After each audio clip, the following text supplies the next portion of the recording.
Microphone check. What's going on, family? How y'all doing? Welcome to Monday Quality Talks number 74, indeed, with yours truly, Boddhi Satva. That's right, your Monday rendezvous for the first time tonight. Streaming on Instagram, I believe, I hope. Cannot see. No. All right, well, it seems like we're live on IG as well. So let's see if that is indeed factual.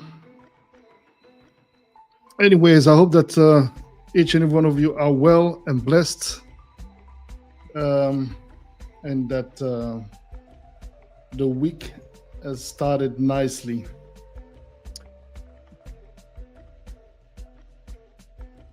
Sister Soy in the building, what's going on, sis? That's about right. Having the family connected, the musical family. Oh man, where to start today? As you know me today, every Monday we do the show. I am, extremely active, positive, and that's the vibe, no matter what I may be going through. And as much as today I am staying positive the best I can. We had a very, very sad news, learning of the passing of the legend, Amp Fiddler. I need to pull up his biography because I do want to be accurate with the information that I do give you. We lost a great one, man. We lost a great one. I mean, yeah. Passed away at 65, man. That's young, That's really young. Really, really young. Let me see if I can pull up his biography, because man, this man was a legend. He was a pure legend, and I had the chance to meet him before I even read through his bio. But I had the chance to meet Amp together with Alton many years ago. He was visiting Belgium. He had a show actually, I think, in Belgium, and Alton had to meet him at his hotel. And we did that, we went from Brussels to, at the time, Alton and I were roommates. So we drove all the way to Liège, got and met with Amp, and man, the vibe was dope. The vibe was super dope. I mean, the man was so humble, so chill, and I think at the time Alton was working on his album, I believe, Souls Like Mine, if I'm not wrong, and he had Amp be a guest on the album for one of the tunes called When the Morning Comes, to which I had added my ancestral soul touch. I was, really, really blessed to be able to do a remix of that song. And yeah, man. And after that, we got to the hotel. We went to have dinner. The dude was really, really a fun guy to be around with. I mean, I wasn't, I was like, the little bro of the room of the conversation. So I was more, there observing these guys interacting with one another. And he was curious about me. He asked me about what I do, and I was up and coming still at the time. I believe by then we already had released, I think, 1 or 2 projects together with Alton. But in the game, I was rather new. So we spoke a little bit about Africa, etc. And then yeah, after that, I never saw him again because agendas, whatever. I thought, maybe I probably saw him again someplace, maybe in Miami, somewhere. Anyways, but yes, all that to say that today he has transitioned into the Ethereum ethereal world, and you know, yeah, life is strange, man. We all know that we're not here forever. We all know that it's just a passage. It's just a journey. But whenever we get hit in the face by that reality, ah, it always feels uh, peculiar. Joseph Anthony M. Fiedler, born on May 17th, 1958, um, and uh, deceased, yesterday, the 17th, actually. So, yesterday, Sunday, 17th of December. Was an American singer, songwriter, keyboardist, and record producer from Detroit Rock City. His musical styles included funk, soul, dance, and electronica. He was probably best known for his contribution for the band Enchantment, sorry, and as part of the George Clinton's Parliament Funkadelic. His first solo album, Waltz of a Ghetto Fly, was released on March 9, 2004. What an album! I mean, this is one of the, what we know as neo soul. Well, he was a pioneer to that whole sound. Amp Dog Nights, also second album released in 2017.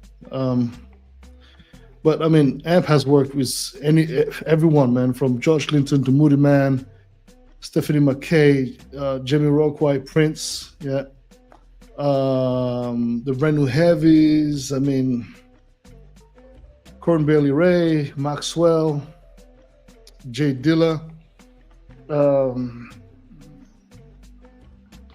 Tropical Quest, Q-Tip. I mean, you name it. I mean, this man was, yeah, a pioneer, definitely one of those pioneers, one of those legends who are to be remembered, definitely, definitely. And yeah, this leads me to touch on today's topic on the idea of hmm,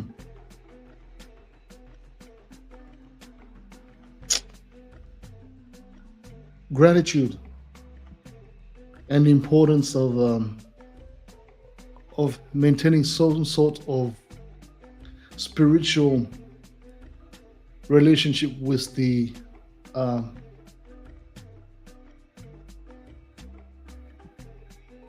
some may call it with God, with the universe, whatever you decide to call that energy, whatever you decide to give as a name for it. But the importance of giving gratitude, the importance of understanding the necessity to staying prayed up.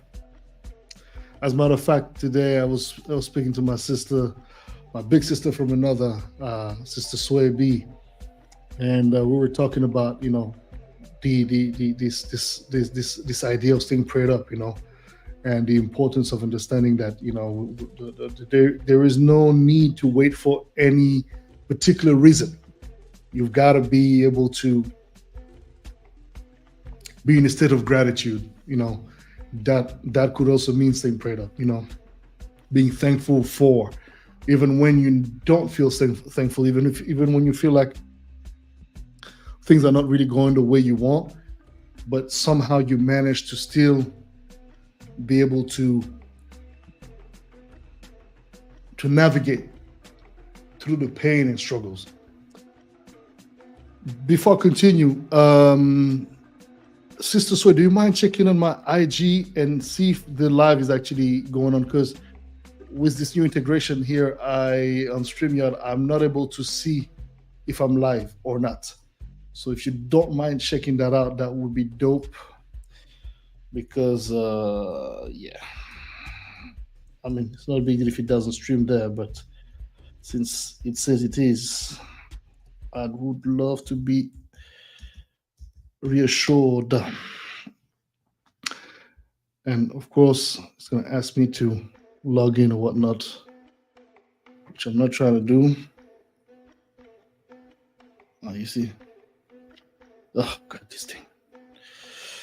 Anyways, yeah, Sway, if you don't mind telling me, because it's asking me all sorts of things here, and I don't have access from this computer. Maybe this one here. It doesn't say anything. So yeah, man, staying prayed up, man. Staying positive is, and I know it's a topic that nowadays is a bit strange. Every time you talk about a bit of spirituality, and you try to touch on things that are a little bit, real, prayers related, or anything that could be connoted with religions and stuff like that, people get very, skeptical, and so am I. I mean, I can definitely understand, but the point of the matter is that you've gotta come to an understanding that um, living a life of happiness really, I think, again, I'm talking from my perspective. I'm not saying that it's an absolute truth. It's my truth, but it's from my experience and from the things that I've witnessed myself. Um, a life of happiness is understanding that there's going to be more times of struggle, challenge, pain, tears, sweat, and blood than actual smiles and pure joy and hey, being jolly. Like it's not live, right? Let's see. But for some reason, there's an issue. Hold on, we're streams and after 1 hour, we reported this program. They're still investigating. All right. Yeah. So yeah. Well, it should be working. Well, anyways, no big deal. And so it's not going to be all jolly and all exciting, but I think really the process, and I've definitely touched on that throughout some of the previous shows, but it's a never-ending conversation. It's a never-ending topic, because when you think about it, you have the capacity to experience a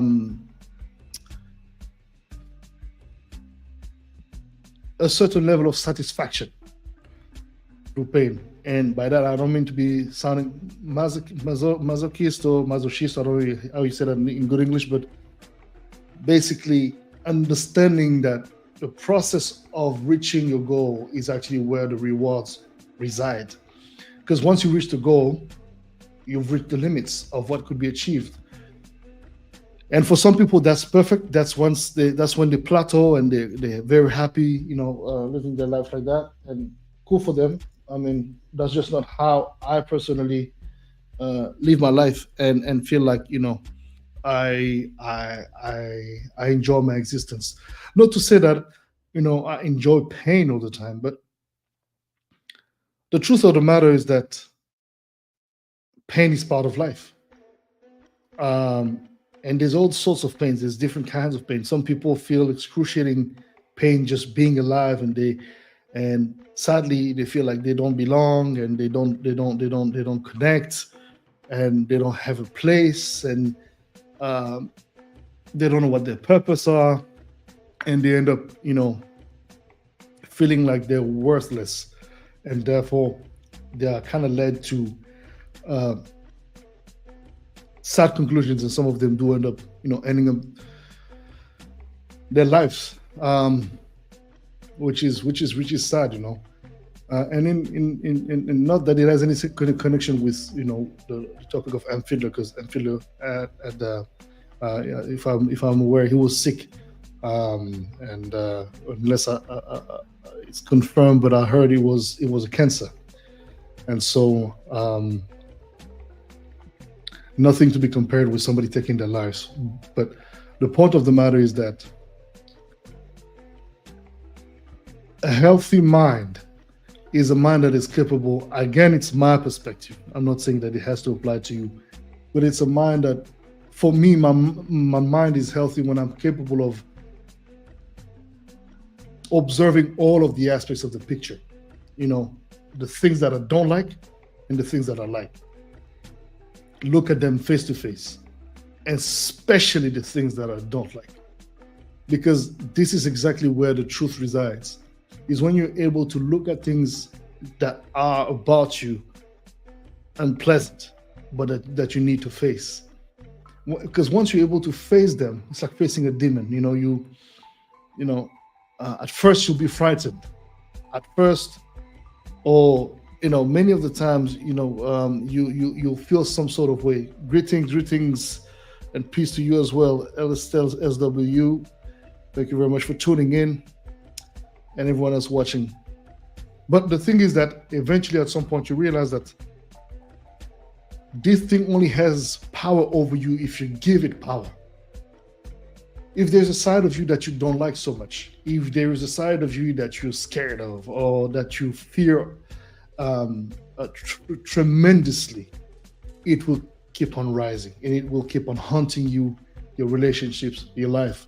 Whereas if you actually acknowledge that side of you, you're like, okay, this is what it is. This is another version of me, and I'll give it its space in a confined environment that I will control, so that only I have to deal with that, and allow that thing to be for that specific moment and just move on. What I mean by that is, for example, let's say you have a tendency to get irritated very fast and get angry very fast. Instead of acting upon your anger and your rage, if it gets to that kind of point, and usually a lot of people don't know how to handle that, because at that once it reaches the point of rage, I've noticed that people are completely unable to control anything. They become possessed by their rage, by their state. But before you reach the rage status, that's where you have to understand the necessity to truly, absolutely, profoundly, completely tap into the very things that scare you. Are you going to work some things up? Of course you are. But it's for the purpose of actually healing certain wounds. It's for the purpose of actually facing things for what they are. And it's not going to happen overnight. It's a lifetime. Sometimes it's a year, 2, 3, 5, 6, 10 years, sometimes 15. And all of a sudden, from one end to another, you don't even understand. You have the click, and boom, you're no longer a victim or attached to that past of yours, to that side. You know what I mean? You've taken control already. Belinda J.P. Pellissier. What are you saying? Good and bad are essentially the same, just on a different spectrum, on different spectrums, and that's where the beauty lays. Yeah, but I mean, I understand what you mean, and sure, but this is open for interpretation, and sometimes it leaves a very vague sort of room for deductions, and depending on how you read that, it can encourage certain behaviors in certain ways that, again, not looking at that concept of good and bad from a societal aspect necessarily, but just from just the impact it has on you first and foremost. Some people don't have a notion of what good and bad is, because, for example, if you look at today's society, the most of people don't even know what good or bad means anymore. Much as you can criticize a lot of things about the old school ways, but much can be criticized about this way of educating. But I come from this old school education, and yes, some of the things definitely can be critiqued. But the truth of the matter is that you have got to understand that through people setting limits, the rules, and not allowing certain things, not allowing you to do certain things, and respecting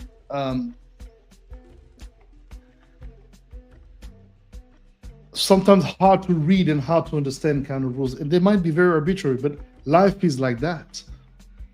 And so you're kind of prepared to go through life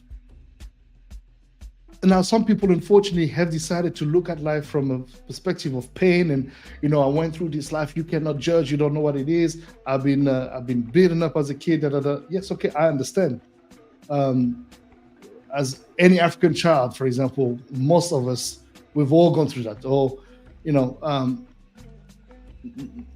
experienced some level of injustice as kids, etc., etc. That comes with the territory, unfortunately. Doesn't mean that it has to be perpetrated, not at all, of course, but there's a difference between perpetrating something but exposing somebody to the reality of life. And by sometimes, I think, sheltering people too much and having a lot of these kids not see life for what it truly is, um, and build a strong character. There is a sense of surrendering and feeling helpless and feeling victimized by what is around you. And I think that it is up to everyone to define what is what for them, good or bad, right from wrong. Um, but I think that, for example, um, as much as we can understand certain ways and practices um, being different from one, you know, geographical zone to another, we can all agree that um, sleeping with 5 years old is not a normal thing to do, right? That's called pedophilia. If I say the word, I might get my life, whatever they might, whatever, I don't care. But that's the point, right? If you just, there's a need to educate. There's a need to show that there are consequences for actions. There's a need to protect, and there's a need also to acknowledge when you gotta come through some sort of realization when you no longer see the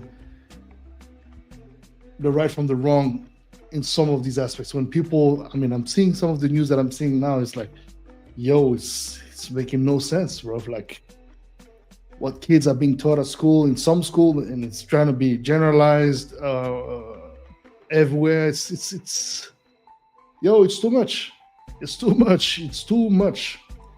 And this gives caution to anyone who wants to act weirdly. Soybe says narcissists and sociopaths have no concept of good or bad. Merci beaucoup. And I think that's something that we have to really be aware of. The world we live in now is no longer, not that it ever was, maybe, but more than ever nowadays, that line is blurred. You know what I mean? And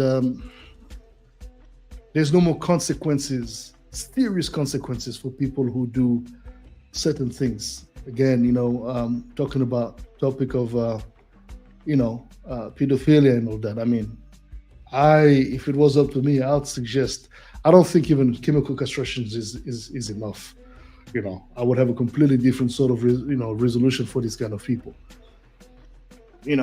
And then people will come, humanists will be, that this is a super humanist. Who are you to decide? Well, I mean, yeah, it didn't happen to your daughter, but and again, everybody's different. And again, it's a complicated topic for a lot of people, it seems, when it should be a common sense that, you shouldn't do that, right? You shouldn't beat on a woman, right? You shouldn't beat an elderly person, And of course, there are exceptions. There are elderly people that are fucking assholes, monsters, and da da da. I'm not talking about the exceptions, but there shouldn't be any exceptions when it comes to certain things. Like, there's no way in the world a 6-year-old little boy or little girl can be attractive. There's no way in the world, no matter how beautiful. There's no way that should. And if the chemistry in that person's mind is off, well then, I don't know if any medicine is going to help. So what are we doing? You know what I mean? Either you lock them up for life, as in for real for life, and they end up taking their own decisions to if they want to live for life. I mean, that's not a topic, But I kind of cite that it's funny because this it's funny. It's sadly funny because this comment actually took me on this tangent. But the bottom line is really connected with the initial conversation, the initial topic that I decided to touch on today, which is staying prayed up, staying as much as positive in your base, in your rooted and rooted in your capacity to see you for who you are without, adding any embellishment. That doesn't mean that you should see yourself for less than who you are, neither. I think it's all about balance, it's all about harmony, but it's also about accountability. On a much lighter topic, I think that if you're able to look at yourself from a perspective of tolerance based on past experiences that you've had, or wrong choices, or experience that you wish not to have again, this is where the capacity and the blessings that come within the idea of staying prayed up and staying sort of like connected with a higher force of sort really comes and kind of like roots you and help you balance yourself out. And whatever that higher force means to you, you come to learn that it means this simple word even means different things for different people, depending on where you come from, which family you've been raised in, which kind of belief you've been raised in. I mean, all of that means different things for different people. But the point being that you've got to have that base, you've got to have that that rooting force, I think. And at least for me, that's just some of my guiding principles. And I think that more than ever, when I see the way the world is moving, when I see what's going on in the Middle East, when I see what's going on in Africa, all these massacres, all these genocides, etc. I mean, I wonder when will humanity ever learn? And at the same time, I do understand that most likely the humanity will never learn.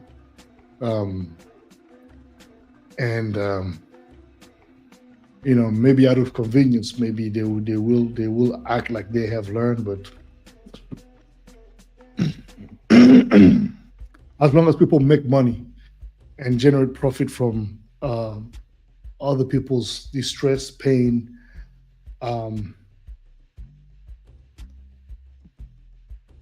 and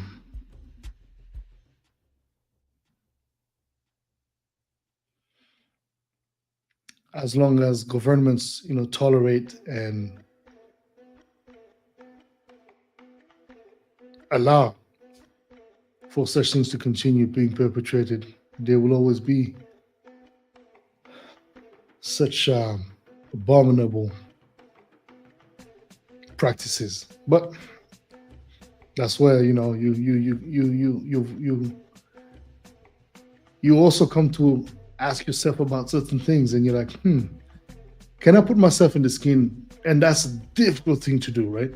To put yourself in the skin of the perpetrator. That's some heavy shit right there, man. That's on some next level, being able to see things from that person's perspective. Not everybody's capable of doing that because it's excruciating, very painful, extremely difficult. Eish. But it is so necessary, because once you're able to see things from that person's perspective, you are then capable of assessing a bit better the approach you can have in order to approach that topic, approach that very situation from a well-informed perspective, as in you've gotten the strength, you've gathered the strength to actually put yourself in the skin of both parties and look at the situations from both parties' perception. And as much as you may condemn one against the other, rightfully so, whatever your party might be, if you lack the basic concept of just humanity and understanding that certain things are sacred, but even those things are not sacred anymore, and you keep on, yeah,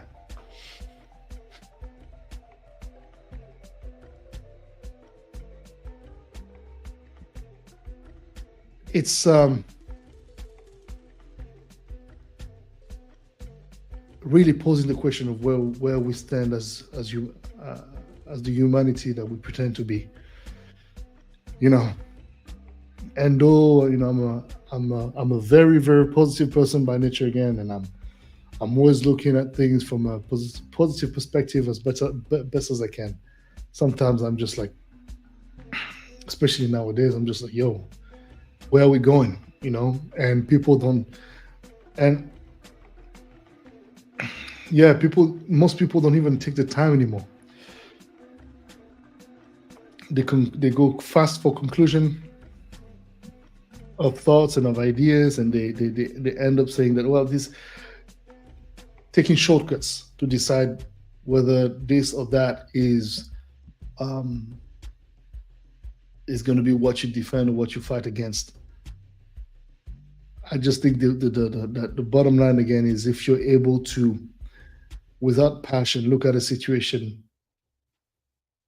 look at how you can how you feel about a given position in this whole thing, which is where you have to choose sides, and you refuse to choose sides because at the end of the day, you might feel like you just want peace. Yeah, but how do you achieve peace when even you yourself, you're unable to balance things out within you? How can you expect others to do the same when they have actually serious reasons not to actually try to get along?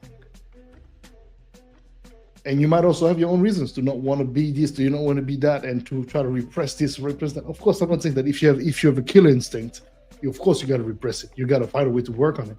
But the things that it's known, right? The more you try to push something down, the more you try to hide it, the more you try to sit on that aspect of you, the more it's going to come out. The stronger it's going to get, and the stronger that urge is going to manifest itself. So and again, I'm not a psychologist. I don't hold any qualifications, but all I'm saying is, from my personal experience and what I'm observing, the sooner you try to come into peace with who you are, that doesn't mean that you're given a green light for all your weirdest and most strangest ways and fantasies to actually be materialized. But the point being that you're able to see you for who you are, and hold yourself accountable while still being at peace with who you are. I think you've accomplished quite a lot, actually. And that being said, I think the importance of keeping yourself rooted will allow you to go through this experience without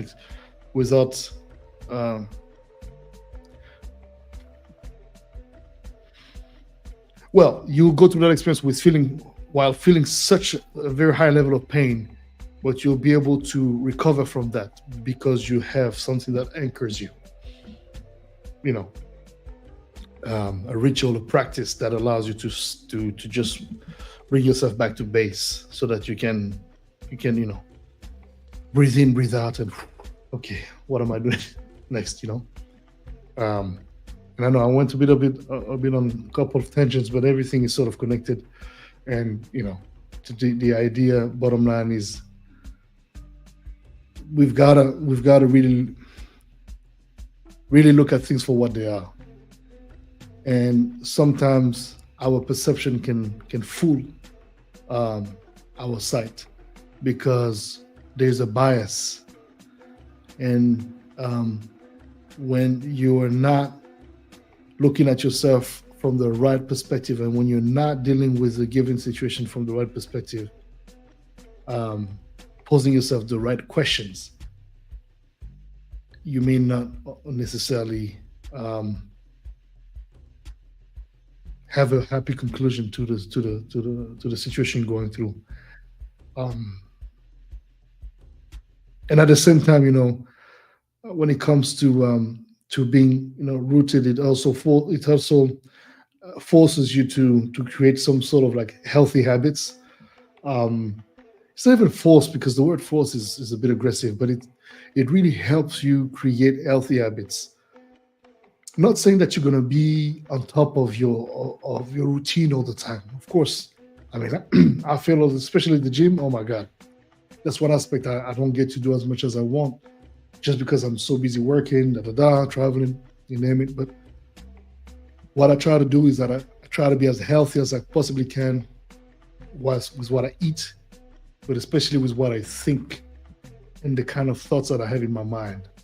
Uh, you know, um, when you deal with enormous amounts of pressure, a lot of responsibilities, a lot of things that you have to do, you've got to find a way to really keep some levels of sanity in your brain, and balance and harmony. And how to achieve that, I think, again, it's for me, you meditate, and meditation doesn't mean that you got to be in the lotus position and be surrounded by candles.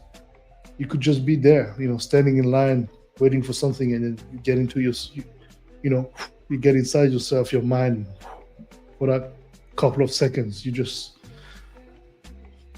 breathe in, breathe out, and whatever, whatever is your thing, but look for it, and that allows you to also try to be more, or cultivate more of a inner listening to yourself, listening to what your body says, listening to, how you feel.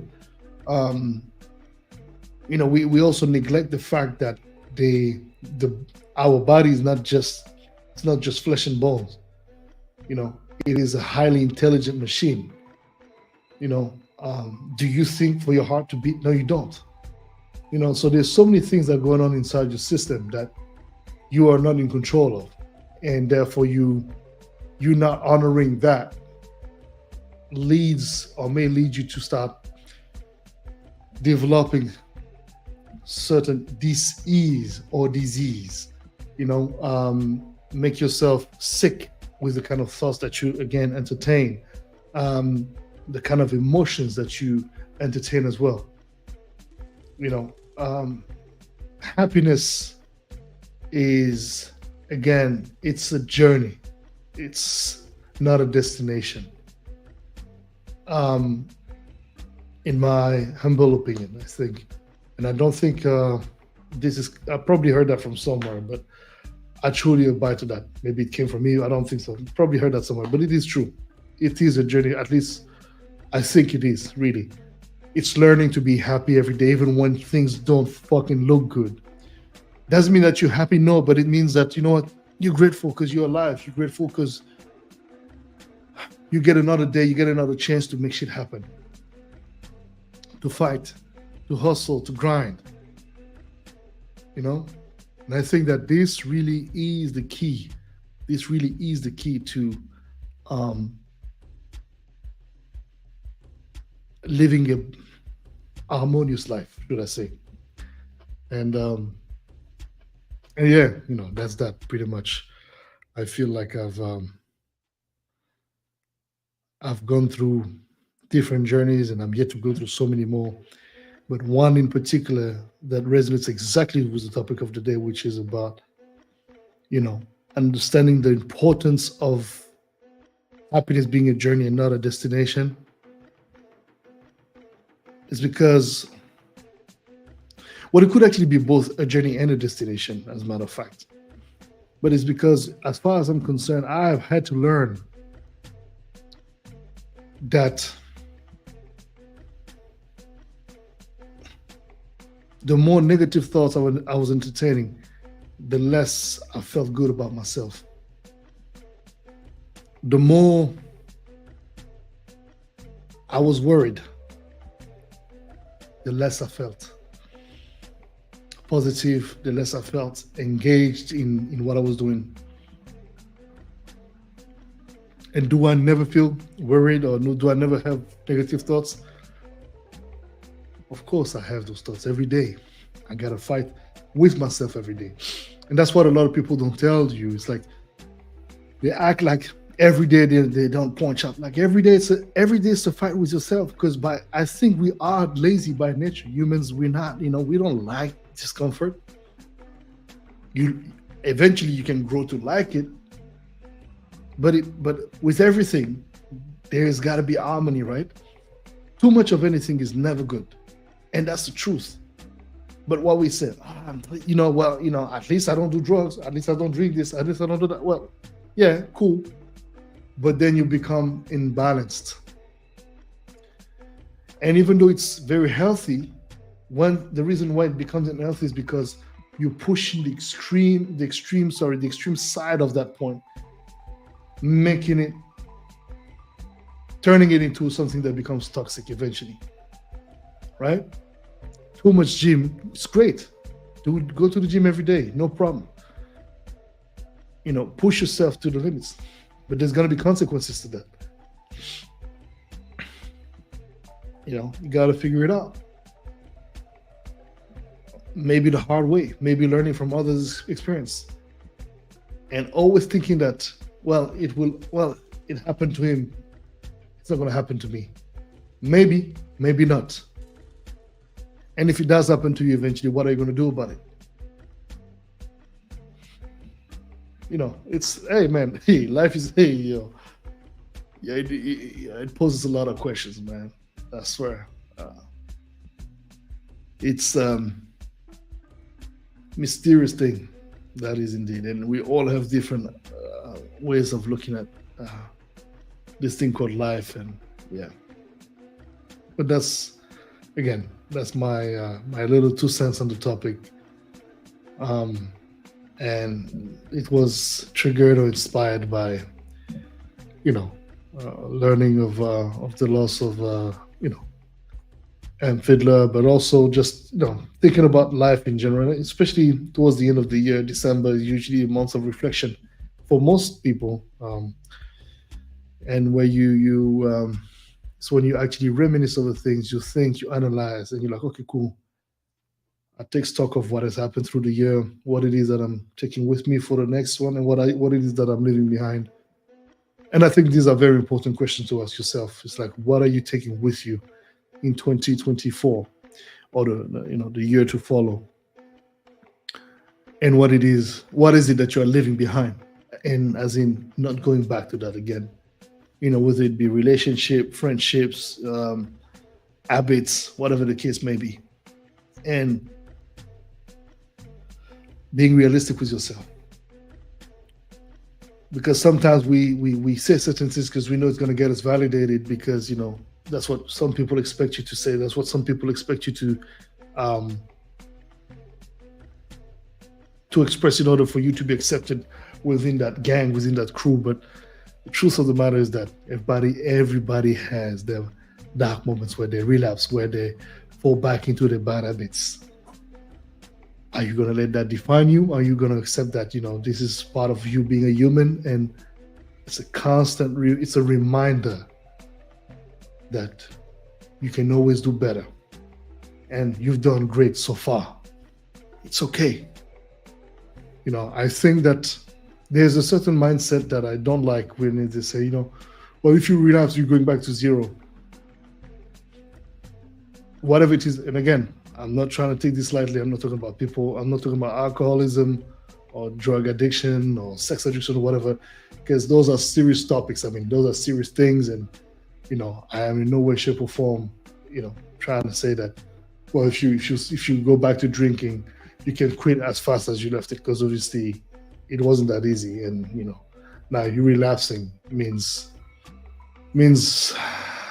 a lot of despair and distress and feeling shitty about yourself, and it's a downward spiral. And so I'm talking about lighter stuff, I would say, failing to go to the gym, eating a little bit more than usual, a little stuff like that, and not saying that not making yourself feel guilty about it should mean that you should now become facilitator of that side of you that's like, oh, but last time you didn't. It was okay. What about this time? Let's do it again. You got to keep yourself in check as well. But again, even then, it's everybody's journey is different. Some are capable to check themselves right back into their proper habits, even if they had a little bit of a sidetracking moment, they fall back into the line and do what needs to be done. We can acquire the strength, we can have this capacity, and I think it really is about understanding the necessity to, again, listen to yourself, and I repeat, staying prayed up, whatever you believe, whatever it is that you pray about, whatever you meditate upon, whatever the words you want to use to make yourself feel better of what it means, but having something that anchors you. Does it mean that it's going to make you a better person than the other? No, that's not even about that, because nobody's better than anyone, really. That's why when I hear certain, you see sometimes certain movies when the bad guy says, you're more like me than you think, to the good guy, supposedly, and the good guy says, no, I'm not. The truth is, if you really look at this whole thing in hindsight, it really is true. There's more in common between these two than one must want to admit. And the idea is that sometimes virtue, or what seems to be virtuous, can become the complete opposite. Your intent again might be pure, but the execution and the way you're going to put it together and make it happen, well, may end up making you look exactly like the perpetrator you're trying to fight against.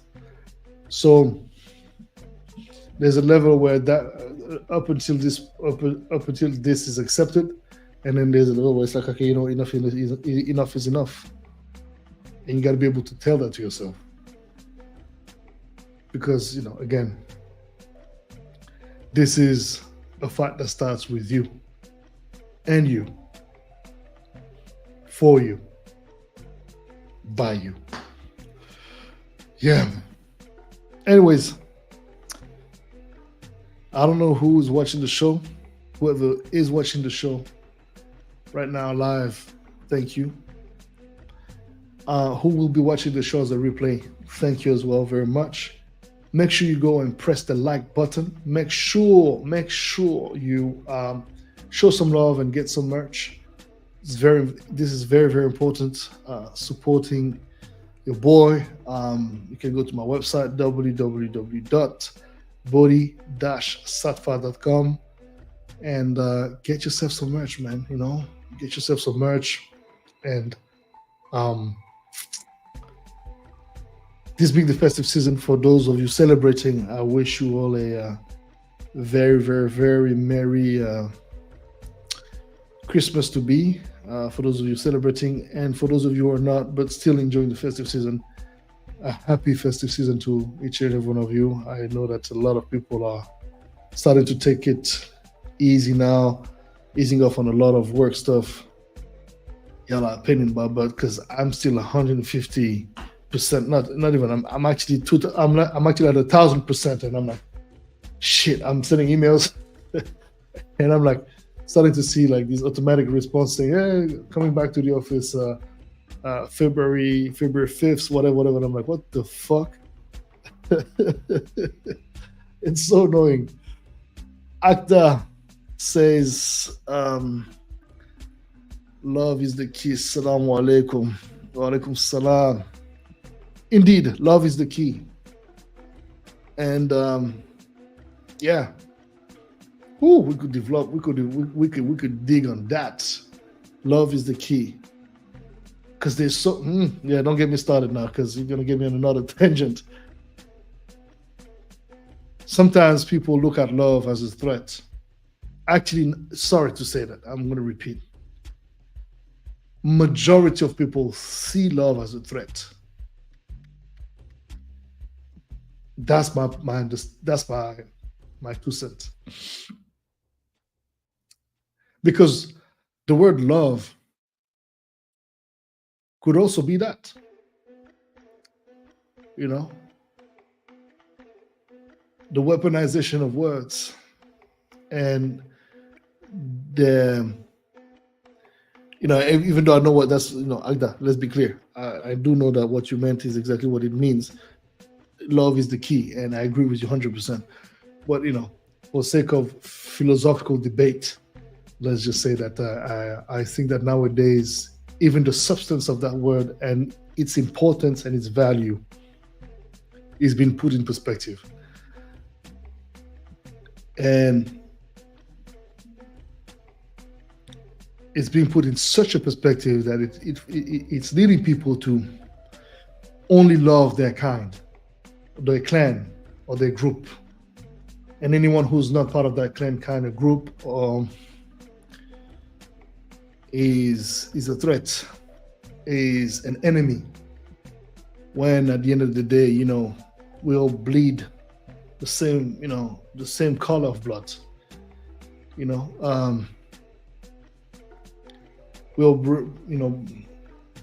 all breathe the same air, as far as I know. So some is more or less polluted, but bottom line, oxygen is oxygen, right?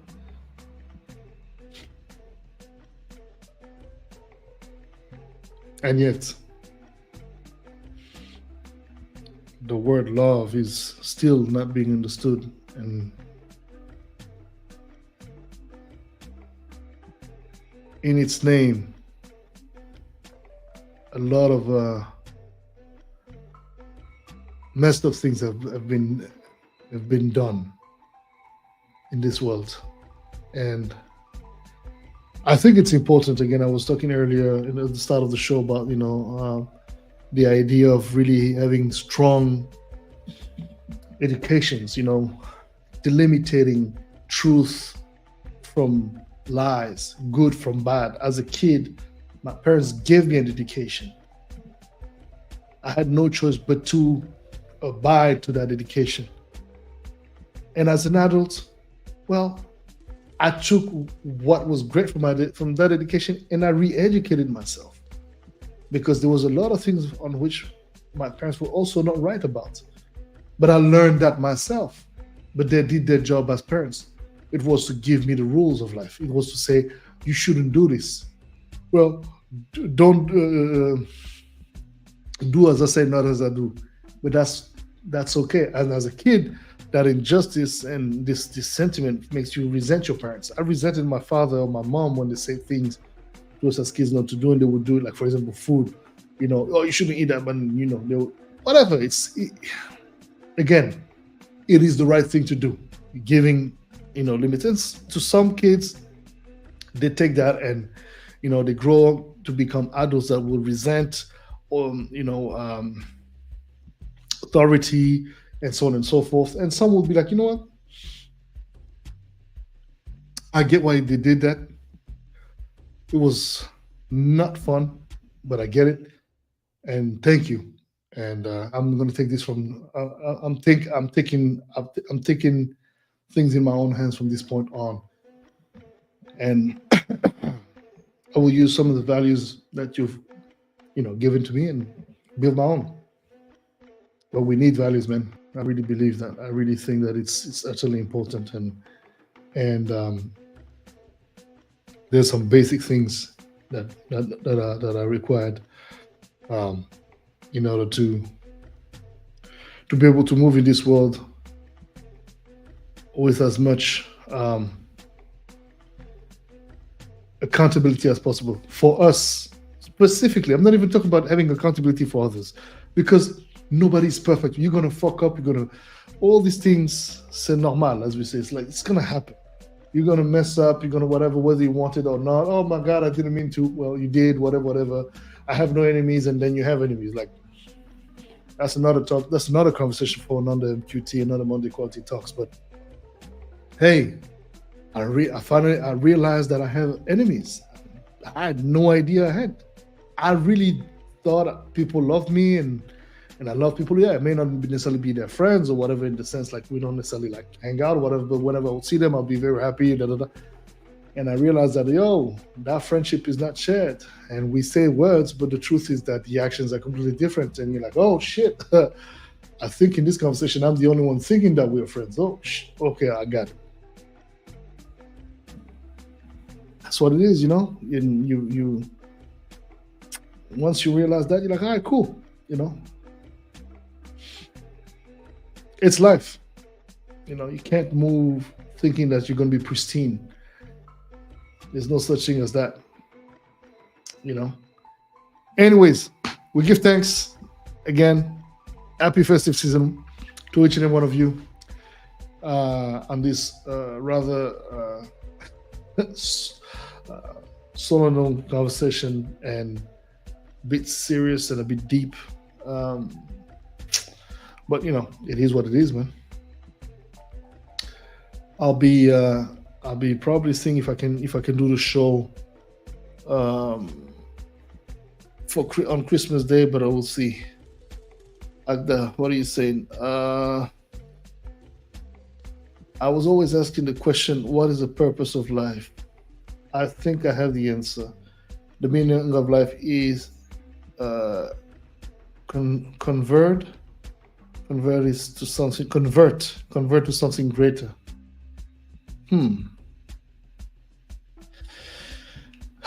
Yeah, I mean, converting, if that's what you mean, because I don't, to convert to something greater, you started, that's, well, you're taking me in another tangent now, but I mean, the word converting is a very,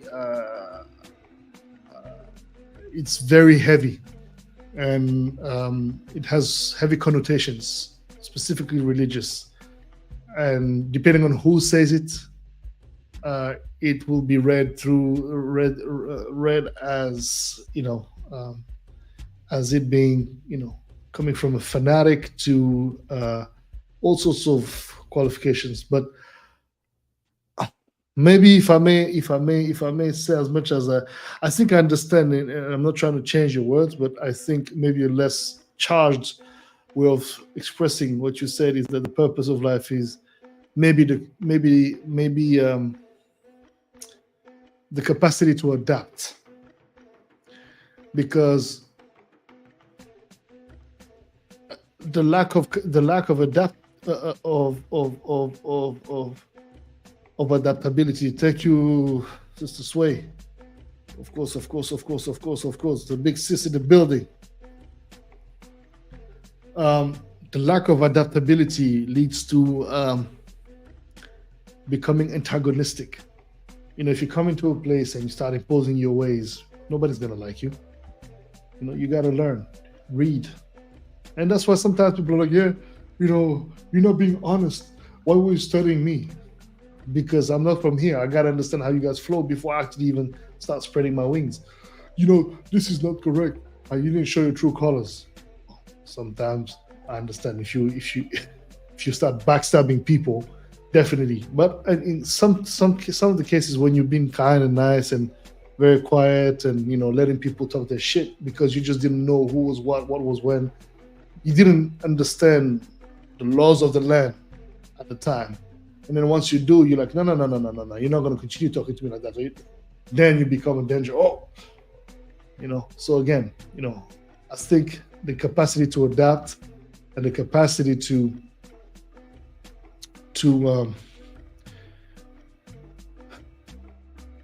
have a loving heart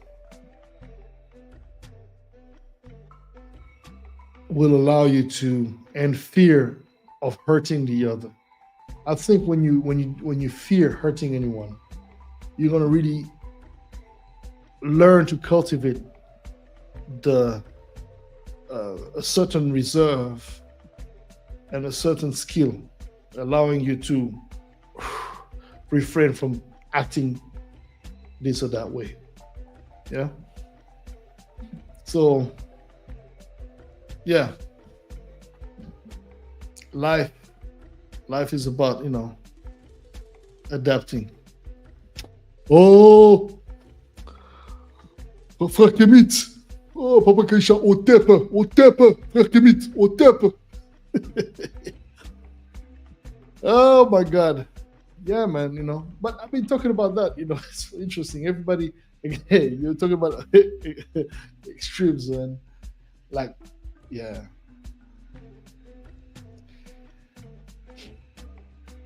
I don't know. Sometimes I have to confess, sometimes I lack the vocabulary. I know what I have certain things. I come like this morning, for example, I was, it usually happens when I'm taking my shower.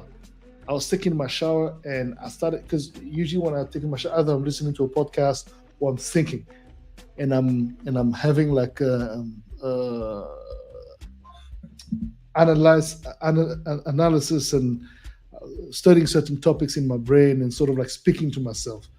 And I come to this very interesting realization. Some of them are just like, shit, okay, yeah, not fun, but there's a realization. And interestingly enough, I'm unable to translate those into actual words that could explain. It takes me a long time to really be able to digest them and actually start formulating them into words. And I think what I should be doing is start writing more, which I'll confess, I've never been good at writing. I mean, taking notes and writing my thoughts, because I've always been, oh, la, la, la, la, la, la, la, comprenez, excusez-moi. I was about to say something deep, but then, you see us human, we see money, we start. Hey.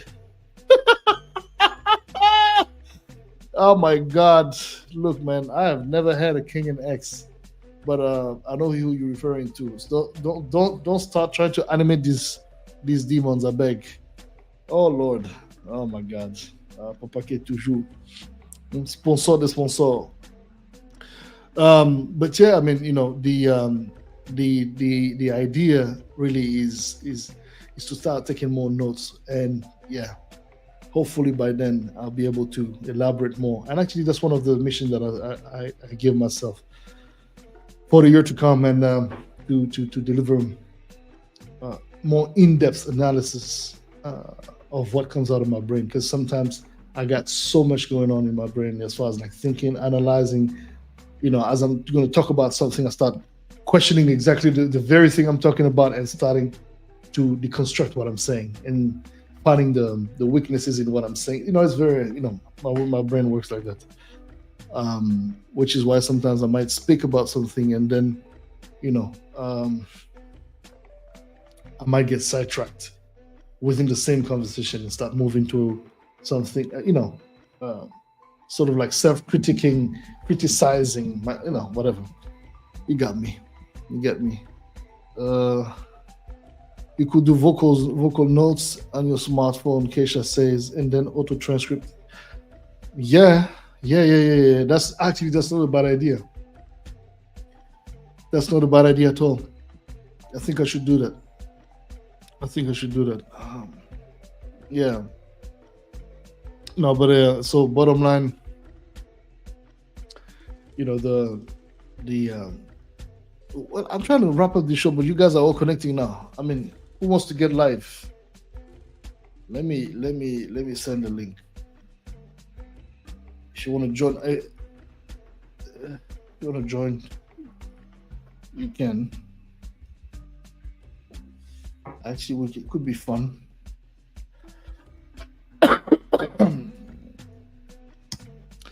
And you need to be having your camera on so we can actually have a proper setting. Non, mais ça c'est obligatoire. Non, ça c'est obligatoire, paquet. Obligé. Faut pas tout dévoiler, toi aussi. Vraiment. So yeah.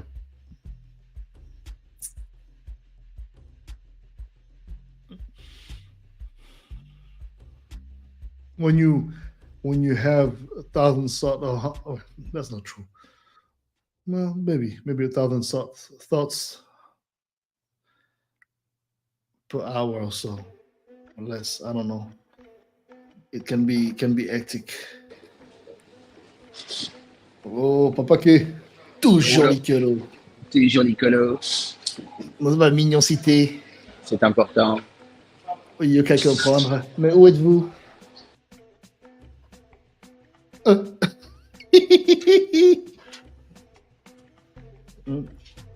Hey, you guys have the link here, so if you want to join the conversation, make sure you have your camera on though, and we can hear you well.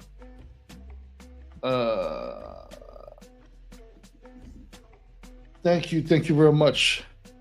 Um, you can find it. It's available on all your favorite streaming platforms. As a matter of fact, um, it's called Cosmogenèse. Cosmogenèse. Boddhi Satva. Cosmogenese. Sorry, I clicked the wrong button. Tu as le truc là pour isoler la voix. Ok. Let me see. Yeah, because I'm with a bunch of very loud Chinese people. Because this is where I am. Ah, Badou Serre Lévy, désolé.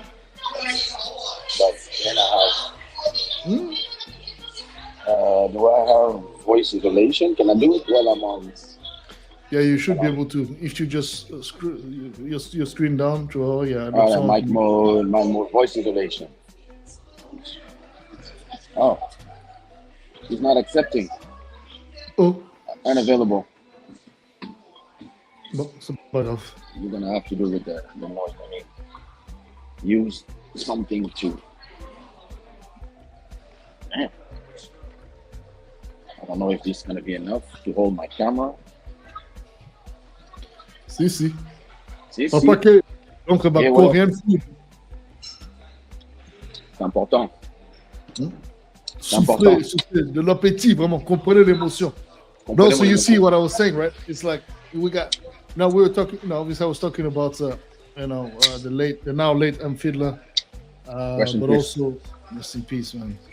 But also the importance of having some sort of like spirituality anchoredness, and the importance of staying prayed up. That idea of, and I know it has a strong connotation, religious connotation, but the bottom line is gratitude, and having some sort of like strong anchor when you're going through tough things in your life that keeps you sane. Yeah. Being sane is important. It's hard, but it's important. Yeah. A lot of people. Sorry, guys. Faddal. Bon appétit. Merci.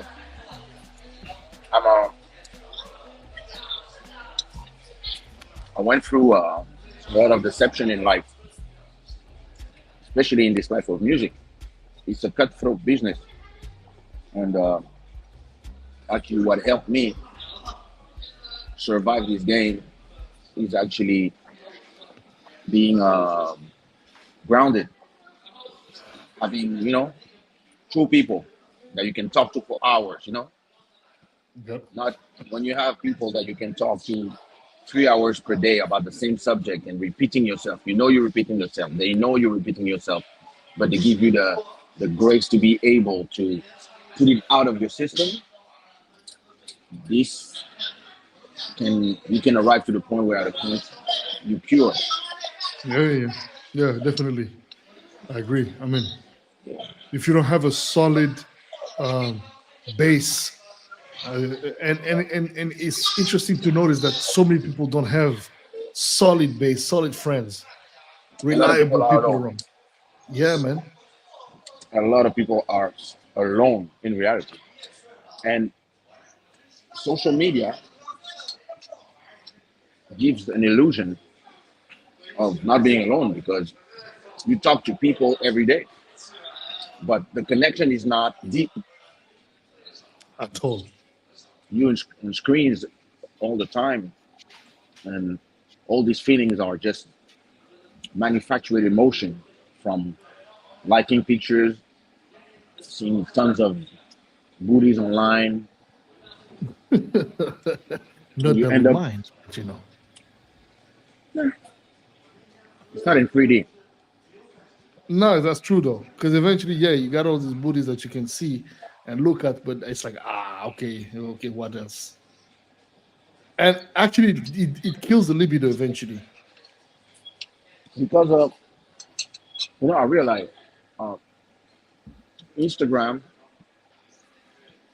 has shown me 1,000 clones of my wife. Crazy, man. Keep showing me all the women that look like my wife. And I'm like, whoa, what kind of devilish enterprise is this? Exactly. We have a Hagda saying one also must keep guard of one's mind. Yeah, Very I mean, important. the Very truth of the important. matter, because that's what one of the things I was saying is like, sometimes it is you and yourself, right? So sometimes you say, okay, let's say you have a bad habit, or let's say, I don't know, um, talking about Buddhism, you watch too much fucking porn, right? You spend your time on porn at least, I don't know, once a day, whatever. And you hear, like, I'm hearing all of these different people online, everybody, because this is a big debate right now. It's like, a lot of the youth, especially for young people, they're it's mixing up their approach to actual real 3D interaction with another partner, because porn, they start taking porn as their reality. So um, the for example, the kid the guy would come to the girl and start ripping her clothes off, when it's like, dude, like, it's like, what the hell, it doesn't work like that. But it's because they've just that's all they've been experiencing is porn. Imagine And a imagine a guy who loves to watch like rape porn, oh like my god, no. some But there's a fake lot of violence. guys into that shit, or guys who are into, like, pregnant women porn, or all the like, all like grandma porn and stuff like that. Like, there's all sorts of nonsense, man. Ish. It's Grandma porn. oh god, oh god. Or it's interesting to see that the the biggest the biggest uh, categories Hmm. are mature, interracial, and 18. And then after that, you have, bro, a lot of people are into like, listen, I don't understand this whole mode of people vomiting on your thing. Like, so if this is what you keep watching, it kills your psyche.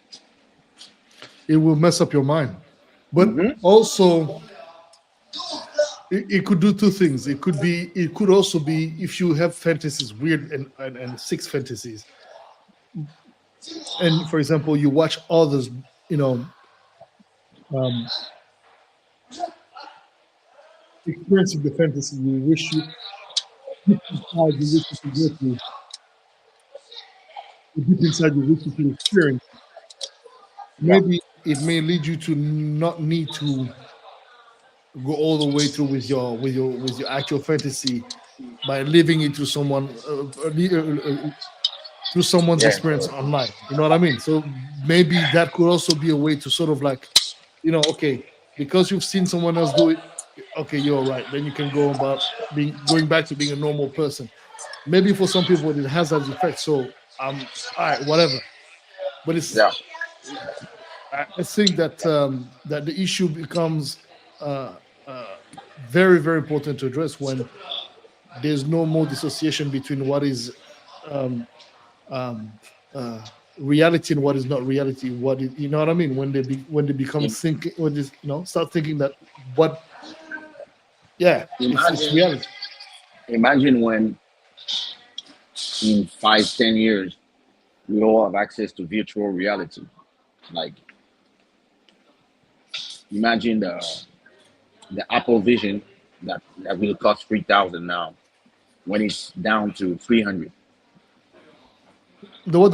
And that the Apple Vision, the full The glasses? virtual reality, yeah, yeah, the Apple that are coming. So Yeah. they're gonna cost like 4,000 now, right? But we know that in 5, 6, 7 years Oh, it's they gonna be a will couple of cost $100. exactly. When it's there, he's gonna change the game the way the iPhone changed the game completely. When you're gonna be able to really have interaction with and with AI people, and people might like better. They might like their AI better than real people, because imagine that today you can already do uh, an AI person that talks to you. They're Yeah. on your screen, they talk to you, you talk to them, they reply to you, and you can have conversations until you fall asleep with these people. And the technology is going so fast that at a point, people will be alone and without feeling alone, and they will prefer people that say yes to everything, or people that just, rather than real people. We have here Swaby saying the Bible, Bible, Mm. basic instruction before leaving earth. Revelation say people will be lovers of themselves. The mirror is IG, big time. Uh-huh. And then we have Uh, Agda saying the youth of today's world are a bit lost. Most of them don't have an alpha father to direct them. yeah. And you know, the worst part is the fathers and daughters, the fathers and mothers of today are themselves absorbed in that. Because if you look at you remember XXXTentacion. Yeah, temptation. Yeah, excessive When he temptation. Yeah. died, his mother was all over Instagram doing live, Oh, like, really? yeah. So look at Cardi B. She's separating right now from Offset, and for some reason she needs to yell live. Why why can't this be something personal? I'm Yeah. gonna try to put my hoodie to see if I can damper the noise of Chinese as loud as Africans. Uh-huh. She's there on Instagram yelling to her husband, and she's Oh, like, ex-husband, I guess. Ex-husband now. Are they divorced yet? not yet. But if you listen to the way she's screaming, you can hear the pain. She's like, you know, when this, and she's screaming, crying, and you like, Wow, what a world. why on the Instagram? Why can't you do it on the phone to the person directly? Why do you need to make a fool of yourself for the world? And there's a new term that they use. It's, is the ego. What how they call this? People have a. I have to find the term that they use for that. It's like um, everybody is now their own hero. Everybody live in a reality where they are the hero because everybody is filming themselves. People are filming everything, and they believe that they have to share everything to the world. And people people don't even love their real self anymore because they are No, so because of the used to be filters and the everything. Yeah, filters. So now they go to the doctor to turn into the filters, yeah. and everybody is trying to look like an Armenian. The funny th- oh, the sad thing is that these filters makes everybody look the same way. That's It's what a I'm telling you. Like uniformization. Armenian, yeah, everybody of course, looks because like it's the an Kardashian. Armenian. Yeah, It's the yeah. Kardashian, Yeah.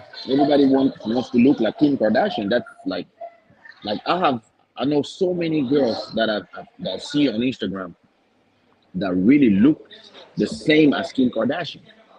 They all look like sisters, but like I'm talking like a ton of them. And Yeah. you look at their photos and you're like, oh, is it? Oh no, that's not her. And oh, who's that one? Oh, this one is from Dubai. Oh, this one is from here. And this one is Russian. And you're like, wait a minute. Like, I remember when it was amazing to be, and actually you were respected for being different. Yep. When I when I Yeah. when I was rapping, it was important that you have your own flow, and Yep. then you have your own sound, and then you have. But nowadays, everybody's trying to sound the same. When something works, people are downloading the same sample packs, and they're just trying to do exactly the same thing. So, yeah. Yeah. No, no, no. Go. I can't talk about. And when you have like people today, they will they they they, they all sound the same because Yeah, they all yeah. use the same sound pack. They all Mm-hmm. use the same Amapiano, the same Afrobeat sound packs. And me, I know that every time I try to do something, when I do Amapiano, when I do Afrobeat, when I do Zouk, when I do Kizomba, Compa, whatever, it has to sound like me. I, I want to turn creative. Oh, everybody, oh, you have to use such bass for it to be on my piano. Fuck that. I'm gonna use whatever I want, and it will still sound on my piano, but it will not go and use the purity synth, this, that, to to to respect the genre. I'm not here to respect genres. I'm a trendsetter. But then you have the rest of the people. No, they just like it's like Orwell. It's Orwell now. That's Yeah, crazy. and it's and again it's creating a generation of Of um generics. yeah, generic versions of exactly, and copies, and but people in their own mind, in their own world, think of themselves as heroes or sheroes, and in their movies, in their own brain, they are the, they love to they love to use that word, Bro, give me a second. I'm gonna pay. I don't know if it's gonna stop the live, uh, but what is it? let me see. No, you're still here. I mean, there's no image, Okay. but I can still hear you. Okay. Yeah. Technology, um technology.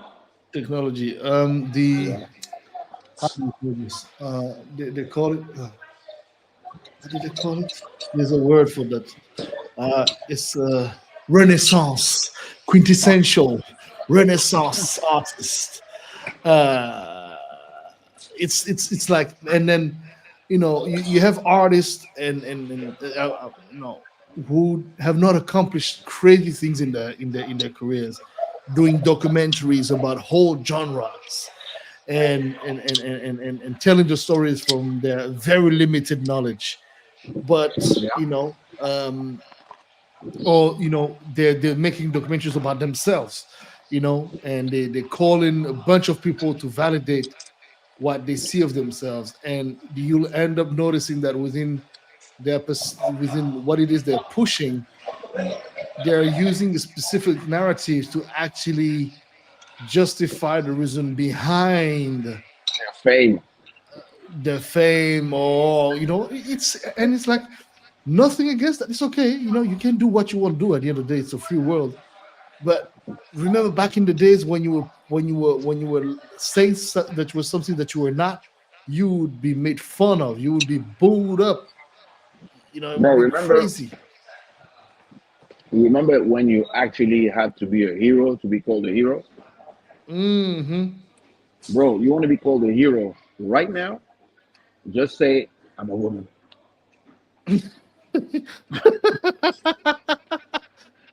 Yes, indeed. you Bro, know the fucking president of the US will be like, you were a hero. yeah, yeah, yeah, of course. Hold your dicks. Hold your dick with pride.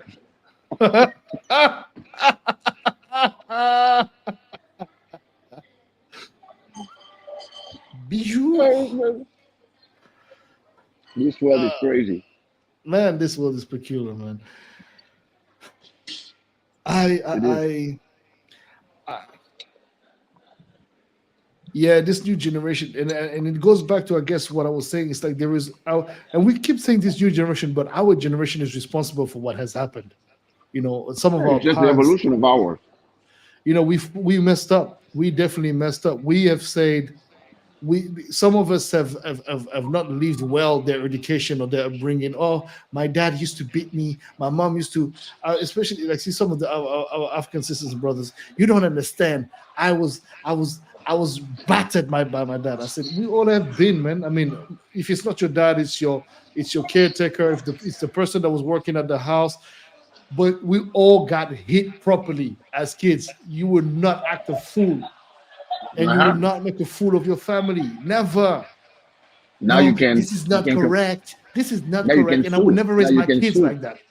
But now your kids are Nice. suing you for even just yelling. And then you're like, I don't know what to do. But it's like, dude, like as kids, I remember when I was a kid, I had suicidal. I had for a moment I was having a bit of suicidal ideas, but Wow. I would never have the courage to pass on the act because I knew Your that dad would fuck you up if you fail.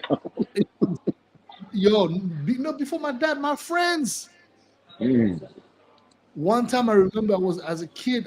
My mom did something to me. I was mad at her, and I said I think to my friend I said, "Woo!" From Badu say, I said, "Oh, that bitch, yo!" He punched me in the face. He punched me Yeah. in the face. Never ever talk about your mom like that, you fucking punk. And I was like, "Whoa, whoa." He was like, "Yo, Uh-huh. this is your mother, man. If you don't Hmm. respect her, we will respect how your mom, because they're yo, I have never, ever, ever in my life done anything like that again. And not that I would ever dare say that to my parents in their face, but the point that even between my friends, we would not even address our parents like that. Shame, shaming people Yeah, is a very effective tool. hundred If it's percent. not used with abuse, it is actually a very effective tool to raise people. I agree. Again, if it's not used with abuse, and even then, I mean, you know, unfortunately, you can always decide on how the use of shame will be. No, But bro. Feeling scared to be ashamed of something, me personally, knowing the name I carry and that I would have hated to bring shame to my family name or to be excommunicated by my father put me out of a lot of trouble, a lot of trouble, or just friends laughing at you on stuff. It puts you out of a lot of trouble, bro. When you get famous, people don't imagine when you get fame and money, the amount of temptation, the amount of evil people that are around you all of a sudden, the amount of people who are proposing you all types of debauchery and being afraid of being ashamed until today puts me out of a lot of things.